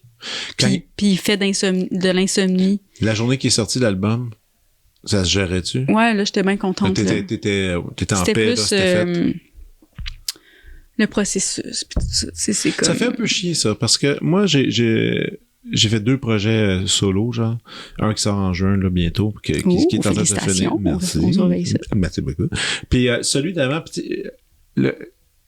j'ai aimé enregistrer, mais tout ce qui a suivi après le mix, le montage, en tout cas, 1 million d'affaires, je trouvais ça, là, pénible, confrontant, frustrant, puis anxieux comme 1000. Puis là, pour le deuxième projet, je m'étais dit, je me ferais pas avoir cette fois-là. Ouais. Chaque étape, je vais les savourer. Je vais trouver que c'est une belle expérience. Non, ça n'a pas marché. J'ai la même affaire. Anxieux. Mais je sais, c'est ça. C'est frustrant parce qu'on dit toujours que, tu sais, c'est pas le produit à la fin qui est important, c'est une espèce de quête de s'y rendre. Puis finalement, je dois admettre que non, moi, ça marche pas. Tu sais, j'aime quand je le mets dans le micro, puis tout ce qui suit après, je trouve ça comme tough, tu sais. Vraiment tough. Puis la sortie, c'est vrai que la sortie rendue là, tu fais, je peux plus rien faire, c'est fait, c'est ça. Fini, tu sais. Ouais, rendu là, j'étais comme, là, c'est fini. Mais ouais, c'est plate de, mettons, tu sais, le truc de, il faut souffrir un peu à travers tout ça pour, c'est douloureux quand même, des fois, créer. En même temps, il y a quelque chose de... c'est tu sors bizarre. quand même, tu vas chercher quelque chose dans, tu sais, tu l'extirpes de toi, puis là, tu tends vers le monde extérieur. Je veux dire, c'est sûr que c'est pas simple, là. Non. Mais j'aimerais bien ça, à un moment donné, comme faire un devenir projet. Quelqu'un qui est comme... Devenir quelqu'un de vraiment comme... ben, relax et... Mettons un album relax de A à Z. Tu fais comme, ça sonne bien. Ouais, genre... j'aime ce que je fais. J'ai transféré les files sur le Pro Tools, ça s'est bien passé. Mais je pense pas que c'est possible pour moi, mais peut-être un peu plus relax, mais mettons, je sais pas, il y a comme aussi, ça dépend c'est quoi ton rapport avec la création, comme, tu sais, des fois, Il y a des gens qui sont plus comme je fais tout ce que je peux faire, je le fais, puis comme je donne beaucoup d'affaires. Moi, c'est quand je fais un album aux 4 ans, puis là, j'ai comme je me mets beaucoup de pression de comme pousser ma pratique un peu, comme de m'améliorer vers dans ce que je fais. Fait qu'il y a comme genre cette affaire-là. Là. Mais peut-être qu'à un moment donné, je vais être bien... Quand tu dis pousser ma pratique, peut-être qu'un jour, je vais devenir comme quelqu'un qui fume non-stop du pot, puis là, je vais être comme... Yeah. Voici mon album. Ça sonne. Yes. Mais non, mais non. Mais quand tu dis pousser ma pratique, c'est juste de dire que tu te réinventes légèrement un peu à chaque fois. C'est ça que tu veux dire par pousser ta pratique, ou juste d'être un peu différente à chaque fois? Tu veux faire pas te des répéter? tunes que j'ai jamais faites, que j'ai l'impression... tu sais, mon but ultime, même si je m'y rends pas nécessairement, c'est comme de faire quelque chose que idéalement j'aurais jamais entendu ou idéalement j'aurais jamais cru faire. Mm-hmm. Fait que j'ai comme... Ce que j'aime, c'est comme quand j'arrive à des moments où je suis comme... j'ai un blanc pour ce mot-là, mais tu sais, je capote parce que là, je suis comme... j'ai fait ça, je pensais pas que j'allais faire ça, puis là, je ris, tu sais. Ouais. Puis là, comme des moments... c'est comme un buzz. C'est ça, c'est comme un buzz de faire cette idée-là, est arrivée, est accomplie, est accomplie. Comme, c'est vraiment drôle, j'ai appelé mon album Abracadabra, puis cette tune-là, ça me fait rire que j'ai fait ça, j'aurais jamais cru faire ça un jour, puis c'est vraiment le fun, j'ai appris en faisant ça. Un rire de joie. De joie, de surprise aussi. Allégresse. Ouais, mais ça, c'est le fun, c'est un bon sentiment, mais faut mais pour les obtenir, il y a des moments plus dark, évidemment. Ouais, c'est comme une tune que j'ai faite sur l'album Décembre. J'ai commencé la tune, puis j'ai tellement cherché longtemps le refrain, tu sais, j'ai essayé plein d'affaires. J'ai comme non, c'est pas ça, c'est comme la tune que j'ai le plus travaillé en fait longtemps, là, parce que normalement j'aime ça quand ça sort vite, tu sais. Ben ouais. Puis puis là j'étais vraiment très contente quand j'ai trouvé le refrain, j'étais comme ah oui, c'est ça. Oh non, c'est ça. Trop contente, mais tu sais, c'est comme quand t'arrives au bout de quelque chose. Ouais, non, je comprends complètement. Cool. Là, on peut aller dans ta liste. Allons-y. Ma liste? Oui. Ben, là, tu disais œuvre, donc j'ai sorti un film, là. Ah bah, vas-y. Comme un film qui a été marquant pour moi, c'est Léolo. Ben oui. Très bon film. T'as quel âge? 35. OK. Parfait. Parce que moi, Léolo, c'était un film marquant quand j'avais... Écoute, je pense que j'avais 10 ans quand ça s'était présenté à Cannes, ce film-là. Puis je me suis encore... Ça parlait, mais ça, t'as vu ça dernièrement? Ou moi, je l'ai vu, j'avais 17 ans, genre, je pense. OK. Ouais. Super film. Super film. D'ailleurs, ça passait à la télé. Et qu'ils ont finalement remis sur sur iTunes. On peut aller le louer, l'acheter à très bas prix, genre 1 pièce ou 5 pièces. Donc, voilà. Ouais, classique. Un film avec Ginette Renault hein, qui joue là-dedans. Ouais. Puis vraiment bonne, Ginette Renault là-dedans. Je pense, je vais faire attention. Je pense peut-être que c'était son premier. Je suis pas sûr, premier film. Mais en tout cas, on en a fait déjà, mais là-dedans, elle est extraordinaire. Ben oui. Super bon film. Malade. Cool. Léolo, film marquant. C'est comme des films qui, je sais pas, il y a comme...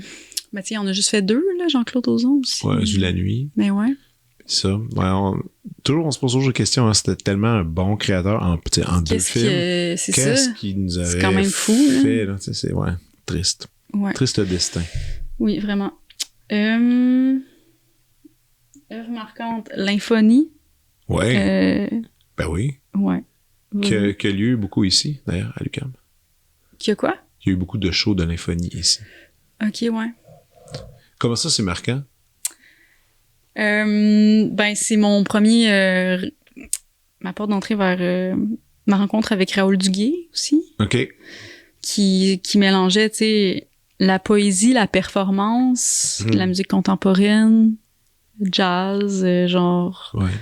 Comme ces années-là, tu sais, de création, ouais, un peu, tu sais, très audacieuse et buzzée. Le fun, là, que moi, mettons, j'écoutais ça, j'étais comme... Tu sais, j'écoutais sur YouTube, YouTube. Je pense que j'avais un DVD de La Nuit de la Poésie, mettons, avec Claude Gauvreau, là, puis... Ben oui.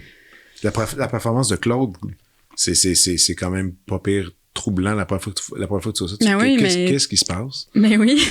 Puis aussi la qualité de l'image, c'est OK, ça fait partie d'un monde. C'est mythique, là, comme je sais pas, il y a comme une partie de moi que j'idéalise, là, probablement un peu trop cette époque-là, comme cette période-là où, tu sais, j'ai l'impression que les créateurs étaient comme... tu sais, qui voulaient tendre vers l'absolu, puis là, ils étaient comme les sculpteurs, les poètes, les acteurs, les... Moi, je pense pas que t'es idéaliste, je pense que c'est réaliste. Et musicalement, ce qui s'est passé dans ces années-là, même le cinéma, c'était riche, c'est une richesse sans nom. Le cinéma, je pense que c'était l'apogée, c'était dans ces années-là. Mais aussi, comme le fait que tout le monde se rencontrait pour parler d'art, tu sais, dans les salons, puis comme que... il y avait plus, tu sais, je sais pas, aujourd'hui, les musiciens sont avec les musiciens un peu, mais selon, ça se mélange pas. Selon ce que tu fais comme musique un peu aussi, à quelque part, comme... Ben, quand même, mettons la scène à Montréal, on se connaît beaucoup, mais mais tu sais, on connaît pas les sculpteurs. Non, mais je suis d'accord. Les comédiens et les musiciens, tu sais, comme se mélangent pas tant que ça, me semble. En tout cas, je sais pas, là, il y a comme un... Et c'est poche. Moi, je suis d'accord avec toi. J'aimerais ça qu'il y ait comme le théâtre, tu sais, qu'il y ait plus des initiatives qui mélangent un peu les mondes, puis qui s'alimentent, en fait. Oui. Ça, je trouvais ça vraiment... Mais je n'idéalise pas. Bon. Moi aussi, c'est ma définition de ces temps-là, c'est que les frontières étaient basses. Tu sais. Tu pouvais vraiment aller sauter d'un camp à l'autre, puis aller t'inspirer. Puis ça accouchait d'œuvres super intéressantes. Tu sais. Mais ouais. Puis les loyers étaient moins chers. Pas mal. Ben, tu sais, il y a ça aussi, là. Il y a comme le Montréal aujourd'hui, qui est comme, ben, c'est devenu tellement cher. Comme même, j'idéalise des fois les années 90 où j'avais un ami qui avait un appart sur le plateau qui faisait très années 90. J'étais comme, j'imaginais, genre, on dirait que, je sais pas, là, comme un loyer à 100$, ça doit être nice. Non, j'ai pas connu ça non plus. Mais comme, où les gens pouvaient être là, il y avait le droit d'habiter dans cette ville. Ouais, ça a changé. Puis créer, puis de la rendre vivante. Fait que, ouais, OK. Ah, ben, je pourrais dire un album que j'ai vraiment beaucoup écouté, vraiment beaucoup quand j'écrivais Notre-Dame et cette douleur, l'album d'avant. C'est Galop de Lena Platonos. C'est une artiste grecque. OK. J'ai jamais même entendu. C'est quel genre? C'est comme la musique électronique. Attends, je regarde c'est quelle année Galop. Mais c'est 85. OK. Donc, avec des synthétiseurs. Puis là, c'est comme la première personne en Grèce à faire des œuvres comme... Tu sais, elle est très mythique, mettons, dans les... En tout cas, en Grèce. Puis je l'ai découvert parce qu'à un moment donné, je prenais un taxi, puis là, le chauffeur était grec, puis là, il écoutait la radio grecque, puis là, j'étais comme, c'est quoi ça? Puis ça, c'est quoi? Puis là, j'étais sortie, puis là, j'étais comme sur un high de comme... Sinon, elle est fun, tu sais, le chauffeur là, qui mettait de la musique, puis là, j'ai pris des notes. T'as pris des notes? Puis là, après ça, j'étais genre, j'aimerais ça m'intéresser à la musique que je connais absolument pas, tu sais, en Grèce. Puis là, c'est un ami qui m'a parlé de Lena Platonos, puis après ça, j'ai fait des recherches, puis là, à un moment donné, j'animais un truc à Radio-Can, puis là, on avait le droit il y avait une recherchiste qui nous aidait à trouver des trucs, fait que j'avais eu accès à un genre de documentaire sur elle. OK. Puis, vraiment un gros disque, là. OK, je vais écouter ça. Ouais, absolument. Ouais. Influent. Ouais. Un peu, ouais. Cool. Je connais pas... il y a l'autre d'après, il est bon aussi, mais celui-là, c'est quelque chose, là. OK. C'est quoi l'autre d'après? L'autre... Mais là, c'est long, hein, pour le podcast, quand on cherche des choses. Sun Masks. Comment? Sun Mask, 1983, l'autre. OK. C'est quoi ça? Ça, j'ai jamais entendu. Ben, c'est ça, c'est un autre disque. OK, d'elle qui t'a fait. Bon, OK. Je pense que c'était un autre truc de ta liste. Ta liste est finie. Ah, mais tu veux quelque chose d'autre? Non, mais j'étais juste curieux. Tu as le droit de dire tout ce que tu veux, là. Ben, ça fait c'est quand qu'on sait que c'est fini, dans le fond? Quand je dis que c'est fini. OK. C'est bientôt fini. Ben, Interview de Gentle Giant, c'est ça? Ouais, ça sûrement. C'est vrai.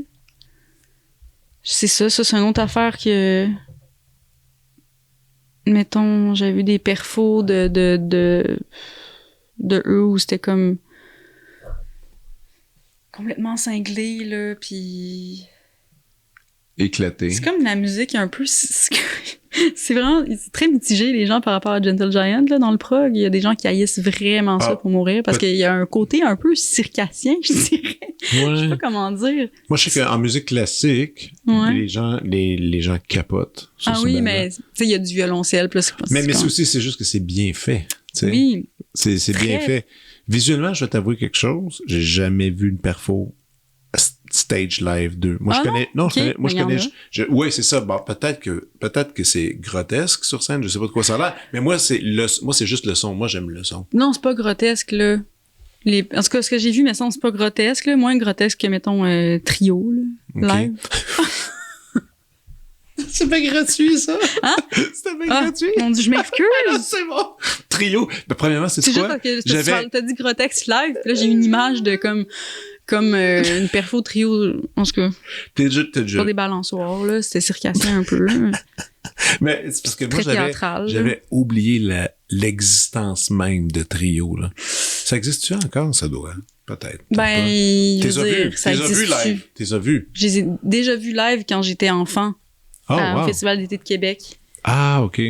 Ça, en tout cas, ça t'a marqué? Non, ça, c'est dernièrement parce qu'avec mon band, j'avais... j'ai raconté une anecdote. Ils sortent un nouvel album en passant Trio. Ah, bon, je vais arrêter de parler de... Ils ont sorti une tune récemment. Il y a pas longtemps, ça s'appelle Quoi de neuf dans Babylone? Non, mais j'ai aimé ça, le Trio. Une époque, j'aimais ça, là. Ben non, mais c'est correct. C'est juste parce que, mettons, il y a des gens que je connais qui aiment pas ça.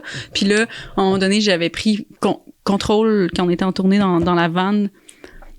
Il y a un musicien avec lequel je joue, Pete, qui écoute souvent de la musique, puis vraiment deep, souvent Björk en regardant par la fenêtre, là. Puis à un moment donné, j'avais pris possession de ses écouteurs Bluetooth, puis j'ai parti une tune de Trio pendant qu'il était dans son mood de Björk. Ah, puis qu'il était en réflexion. Ça a fait un tollé, là, tu sais, comme ça fait comme un... Je veux dire... Ouais. Ah, il a pas été content? Ah non, il était vraiment pas content, là. Ah, comme, okay. Moi, je riais beaucoup. Il y a eu un fret. On a beaucoup ri, puis c'est une de mes choses dont je suis très fière d'avoir fait dans ma vie. Mais après ça, je suis désolée parce que c'est sûr que c'était rough comme switch entre... Émotionnellement, c'était surprenant pour lui, tu sais. C'est violent, ouais, je dirais. C'est ça. C'était la chanson, là, apocalyptico-dramatique, donc c'était sûr que ça commencerait, là, tout. Je sais pas si tu t'en souviens, là. C'est comme un bip. Oui, j'avoue. Mais j'avoue que ça dépend. Encore une fois, tout est dans tu sais, je pense à Pete, je sais pas comment il allait dans sa vie à ce moment-là, à quoi il réfléchissait. Mais maintenant, il trouve ça drôle quand on en parle. C'est juste que sur le coup... c'était moyen? OK. Ben, c'était surprenant. Moi, j'ai fait ça à un collègue, même à faire des affaires de tournée. C'est là qu'on... C'est extraordinaire, les écouteurs Bluetooth pour ça. Ouais, moi, c'était plus un de mes collègues qui était célibataire, puis on était en van, puis il était sur une app. Les apps, moi, j'ai jamais connu ça, les apps de rencontre. T'as-tu connu ça, toi? Non. Puis moi non plus. Puis là, il me dit, ben là, je suis là-dessus, j'ai rencontré, tu sais, il y a du monde. J'ai dit, moi, comment ça marche? Il me donne son sel, il dit, c'est simple, il dit, quand tu touches à ça, ça fait que ça peut faire un match, puis là, sinon, tu flippes l'affaire, puis je fais, OK, donc, je te dis, si je fais ça comme ça, il y a un match. Puis là, écoute, j'ai appuyé, j'ai vraiment fait l'idiot exprès. Fait que tu lui as fait un match? J'ai fait un match. Là, il dit, non, mais pourquoi t'as fait ça? Puis là, 2 minutes plus tard, elle a fait, hey, quand est-ce qu'on se voit? Tout ça. Puis là, on a eu ça impliquait deux personnes, là. Ouais. Mais même à ça, là, ça a été une bonne heure et demie de silence dans la van après, pendant un bout. Il était pas content, mais après, tu t'ajoutes une bière à quelqu'un, puis ça s'oublie vite. Oui, c'est ça. Puis après, ça forge l'amitié, là. Exact. Je veux dire, l'amitié est faite de plein de choses, puis... Les mauvais coups forgent de l'amitié. On s'aime, là, pour se faire ça. On fait pas ça à quelqu'un... T'es-tu une faiseuse de mauvais coups en général? Quand même? Je peux pas répondre à ça, je pense pas, là. OK, on verra. Je vais faire... J'essaie que tout le monde ait... Normalement, j'essaie que tout le monde ait du plaisir dans la blague, en tout cas, ça, c'est sûr. OK. Mais des fois, tu contrôles pas. Tu contrôles pas ça. Puis une mauvaise blague, une blague qui... Mais des fois, le risque, ça vaut la peine, tu sais. Faut faire attention. Moi, dernièrement, j'ai fait une blague que ça a failli affecter mon couple sévèrement. Puis il faut faire, des fois, tu sais, mettons, tu penses que ça va être drôle. Puis là, la personne après, elle se met à te regarder autrement. Ah ouais. Puis là, t'as-tu le droit d'en parler dans le podcast? Ouais, je peux te dire, mais je l'avais pogné sur Internet, j'avais trouvé ça super drôle. OK. Puis peut-être pour l'essayer chez vous, mais regarde, on verra. Moi, c'est des gens c'était un montage, j'avais vu, c'était des gens qui se filmaient. Secrètement, ils mettaient une caméra et mettons, dans la salle de bain, entraîne quelqu'un qui se fouille dans l'oreille avec un Q-tip. OK. Puis qui le sort, puis là, que tu vois, mais c'est du beurre de peanut, tu sais, qu'ils ont installé en avance sur le Q-tip, puis qui font, il y a full stock. Puis, oui, là, puis là, la personne que toi, elle fait comme, ouais, je peux te dire, non, c'est correct. Puis là, tu commences à licher ton Q-tip. OK, ouais, c'est... Puis là, la personne se met à hurler parce que ça n'a pas de bon sens de manger ça dans la vraie vie, tu sais, donc c'est une question de perception. Moi, je trouvais ça écœuramment drôle. Je trouvais ça super. Je dis, je vais le faire chez nous, ça va être bon. Ouais. Puis je l'ai fait, je fais, j'ai quelque chose, c'est dégueu. J'ai commencé à manger mon Q-tip. Ma blonde, elle a hurlé. Écoute, elle était tellement enragée, elle était là, je peux plus t'embrasser, je peux plus jamais t'embrasser, c'était dégueulasse. Puis puis après, tu dis, non, c'est du beurre de peanut. Mais malgré ça, quand elle a vu le beurre de peanut, ça y a pris un pas pire temps. Elle dit, c'est parce que j'ai encore l'image. On dirait que même si c'est une blague, elle dit, t'étais tellement convaincante, t'étais en train de faire ça. Elle dit, je connais pas mon chum. Dans le fond, t'étais un bon acteur. Dans le fond, peut-être que c'est une voie que tu peux explorer, là, le acting. Mais encore, elle dit, mon souvenir de te regarder faire ça puis d'y croire était, elle dit, des fois, elle dit, ça donne des frissons de ça. Donc, essaye-le ce soir. Ouais. Tu l'essayes ce soir? Je peux rien te promettre, là. Tu m'écris un message après. Je peux vraiment pas te compromettre là-dedans. Ouais, non, je peux pas rien te promettre. Mais si un jour, ça se passe, je vais te mettre au courant. OK, regarde. Ça, je te promets. Défi. Excellent. Alors, sur ce, sur ton site Full Date, Full Show, maintenant que le show est sorti, maintenant que l'album fait sa route, tu continues-tu à écrire en même temps? Ben, j'essaie un petit peu, là. Tu peux, quand t'as le temps. J'essaie, ouais. J'ai plein d'idées de projets, puis là, j'essaie de focusser sur des trucs. Mais ouais, j'aimerais beaucoup ça, de faire mon cycle des 4 ans. Parce que ça... C'est ça, je l'ai remarqué d'ailleurs, c'était pas mal la tendance en général. Qu'est-ce que tu voudrais en faire plus serré encore? Non, mais me permet de faire comme des petits projets qui n'ont pas rapport à travers. OK, ouais. Des petites affaires, là. OK. Puis, parce que c'est le fun c'est le fun de faire de la musique. Puis là, quand je fais juste de la tournée, il y a comme quelque chose qui me manque. Je pense que je suis comme dépendante, dans le fond. Ouais. Peut-être que j'aurais besoin de sortir de toi. Médicaments. Non, ben non. C'est quoi? Pas besoin. Dans le sens que ça me fait vraiment beaucoup de bien quand je fais de la musique. Puis là, quand j'en fais pas pendant longtemps, là, je me sens moins... Tu sais, je me sens plus déprimée. Fait que c'est pour ça que j'essaie de... Mais par faire de la musique, tu veux dire faire des shows? Non, je veux dire composer. OK, c'est comme si, pour moi, l'idéal serait un équilibre des deux, comme une balance entre les deux. OK. Parce que si je suis tout le temps juste en tournée puis que je me sens pas vivante. Ouais, vivante. Créativement, mais je sais pas, je me sens moins bien. Mais est-ce que c'est une forme de dépendance ou crois-tu que c'est à travailler? Ben, je pense que c'est chacun a sa raison de faire de la muse. C'est ça. Il y en a, c'est pour se valider. Il y en a parce que c'est un besoin criant de dire des choses. Ou il y en a que c'est juste parce que... C'est le fun, genre. Bisouner de la news. Juste c'est le fun. Ça te fait sentir bien. Moi, j'étais un peu plus dans cet univers-là. Genre, j'aime ça pratiquer. J'ai pas nécessairement de concert. Même si j'ai pas de concert, c'est pas tant grave. Mm-hmm. J'aime ça comme toucher mon instrument. Mais c'est sûr que le concert, pour moi, c'est l'événement ultime, là. Être dans une salle, maison symphonique, orchestre, il y a plein de monde. Puis là, t'es comme, watch out, on va vous donner quelque chose. Ça, le buzz et le fun. Ben, puis ça, c'est comme réel aussi, dans le sens que là, t'as comme les gens qui partagent ça avec toi. Il y a quelque chose de vraiment... C'est le fun. C'est le fun. Ça fait vraiment du bien, ça aussi, de sentir que... Tu sais, surtout de nos jours, je trouve, là, comme à notre époque, où tout se passe beaucoup sur Internet, sur nos téléphones, c'est comme si, à un moment donné, tu sais plus si c'est vrai, là. Ben, absolument. C'est quoi ton rapport avec ça? T'es-tu le petit rectangle, là, t'es-tu dépendante de ça pas mal? Ben, ouais. Comme tout le monde. Mais là, c'est ça, j'essaie de travailler là-dessus, là. Moi, je t'en cure, là. C'est le fun. Ça fait 2 semaines, j'ai enlevé les apps. Les apps sur les réseaux sociaux. J'ai enlevé ça. Bon, si je veux aller sur un réseau social, faut que j'aille sur mon ordi. Et j'ai sorti toutes les affaires informatiques de ma chambre. Mhm.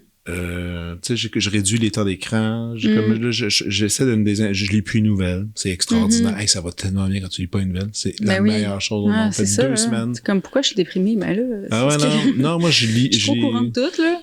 Mais en même temps, c'est ça. Le basic, tu vas t'acheter des livres, tu vas te prendre des livres à la bibliothèque. Exactement. Bon, j'ai un petit livre dans le métro, puis there you go. Ça fait bien, mais non. C'est ça. Mais en même temps, ça, c'est une autre problématique de faire de la musique de nos jours, c'est que on est conditionné à être responsable du succès de nos choses aussi, fait que c'est comme si tout le monde nous pousse à être présent sur toutes les plateformes, puis t'es pas obligé, c'est pas non, vrai. mais tu sais, les équipes, les labels, puis comme tout le monde nous pousse vers ça, dans le sens que c'est pas moi qui me suis inscrit au début sur Instagram, c'est pas moi qui me suis inscrit sur... ouais. Tu sais, c'est comme... Puis là, à un moment donné, t'es comme, non, j'irai jamais sur ça. Puis là, finalement, tu deviens, il faut que je performe là-dessus aussi, en quelque sorte, tu sais, comme... En même temps, dans le sens où, OK, là, il faut vendre des billets, nanana, puis là, c'est comme, c'est de ma faute, il faut que je le partage, tu sais, il faut que... Je veux dire, il y a un système de performance qui est rendu en dehors de la scène, puis en dehors de faire des bons albums, là, c'est rendu sur ton autopromotion, puis ça rend fou, puis il y a beaucoup de gens qui sont malades, que ça rend malade, là, comme... Ah ouais? Ben oui, là, c'est une grosse pression de devoir, je veux dire, premièrement, faire ce qu'on est supposé faire, comme de faire de la création, de faire la meilleure création possible dans ce qu'on peut faire, dans ce qu'on pense que c'est, puis faire des shows, faire ce qu'on est supposé faire, mais là, ce qui était fait par une équipe de promotion il y a 10 ans, 15 ans, où toi, t'étais comme, ben, mon ami, tu sais, je m'en vais faire mes shows, je prépare mon show, je fais des répètes, ben, t'as la responsabilité de ça à quelque part, puis tu sais, comme, là, je veux dire, ça a changé, le système, dans le sens que aussi, tous les producteurs, tout ça, voient les influenceurs, ou tu sais, les gens qui sont nés d'Internet, puis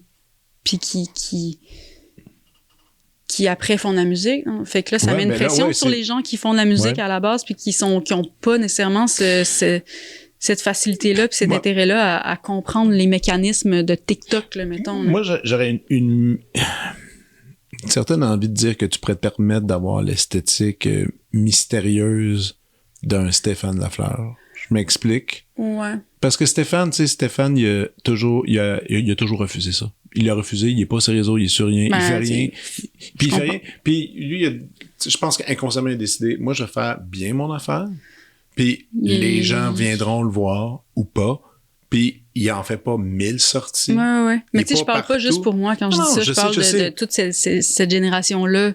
Puis les suivantes. Tu sais, je parle pas juste moi. Je veux dire, moi, je pense que je suis chanceuse, là, quand même, dans ce que ma position. Mais comme, je trouve ça triste que mettons, il y a des gens qui fassent vraiment de la très bonne musique, mais qu'il y a quelque chose qui, tu sais, sont...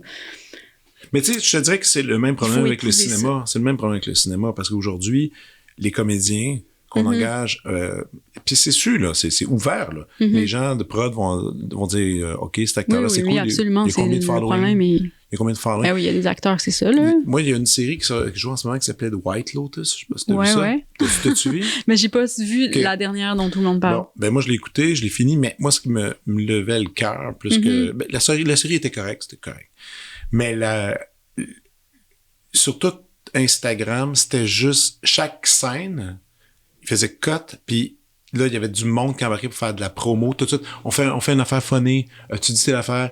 Vous êtes ennemis dans la série, mais là, vous êtes amis de là. Puis là, ils ont fait une machine promotionnelle honnêtement un peu dégueulasse. Genre, trop, là. C'est comme genre, j'étais bombardé à tous les jours de ça, évidemment, parce que sûrement j'écoutais la série. Puis...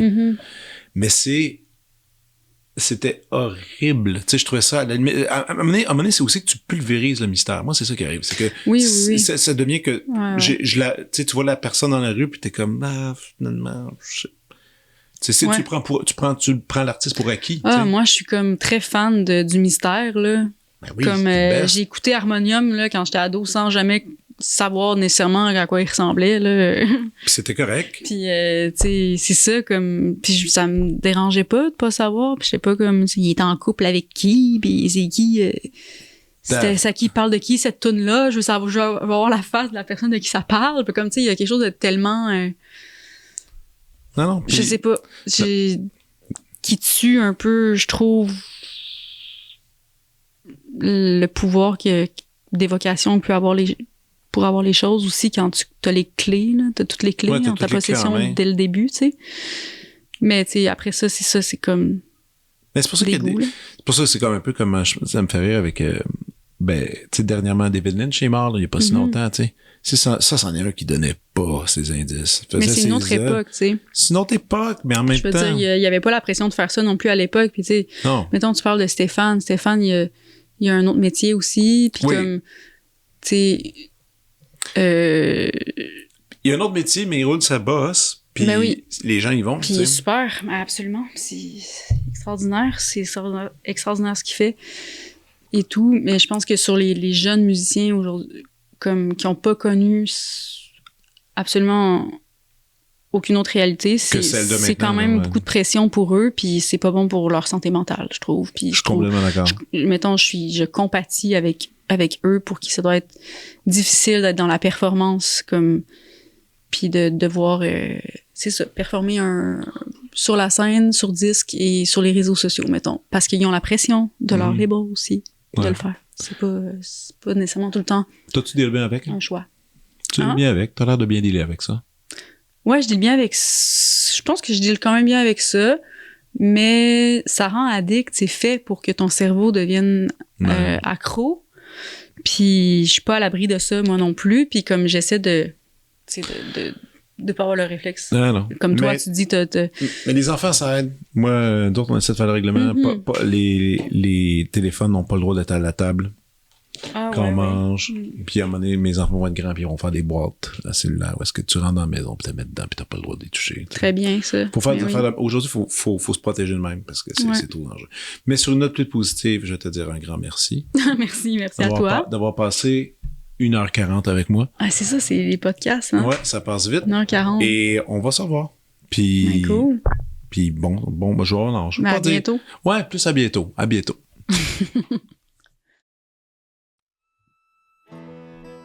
Vous venez d'écouter La Prescription avec Dr. Fred Lambert. À l'animation, Frédéric Lambert. Réalisation, montage, recherche et bons conseils, Olivier Chamberlain. Au logo, Joël Vaudreuil. La musique, le groupe Crabe, Jérôme Minière, Philippe B, Ben Chimie, Guillaume Beaulieu et Vincent Vertefeuille. Merci d'avoir été à l'écoute et à bientôt.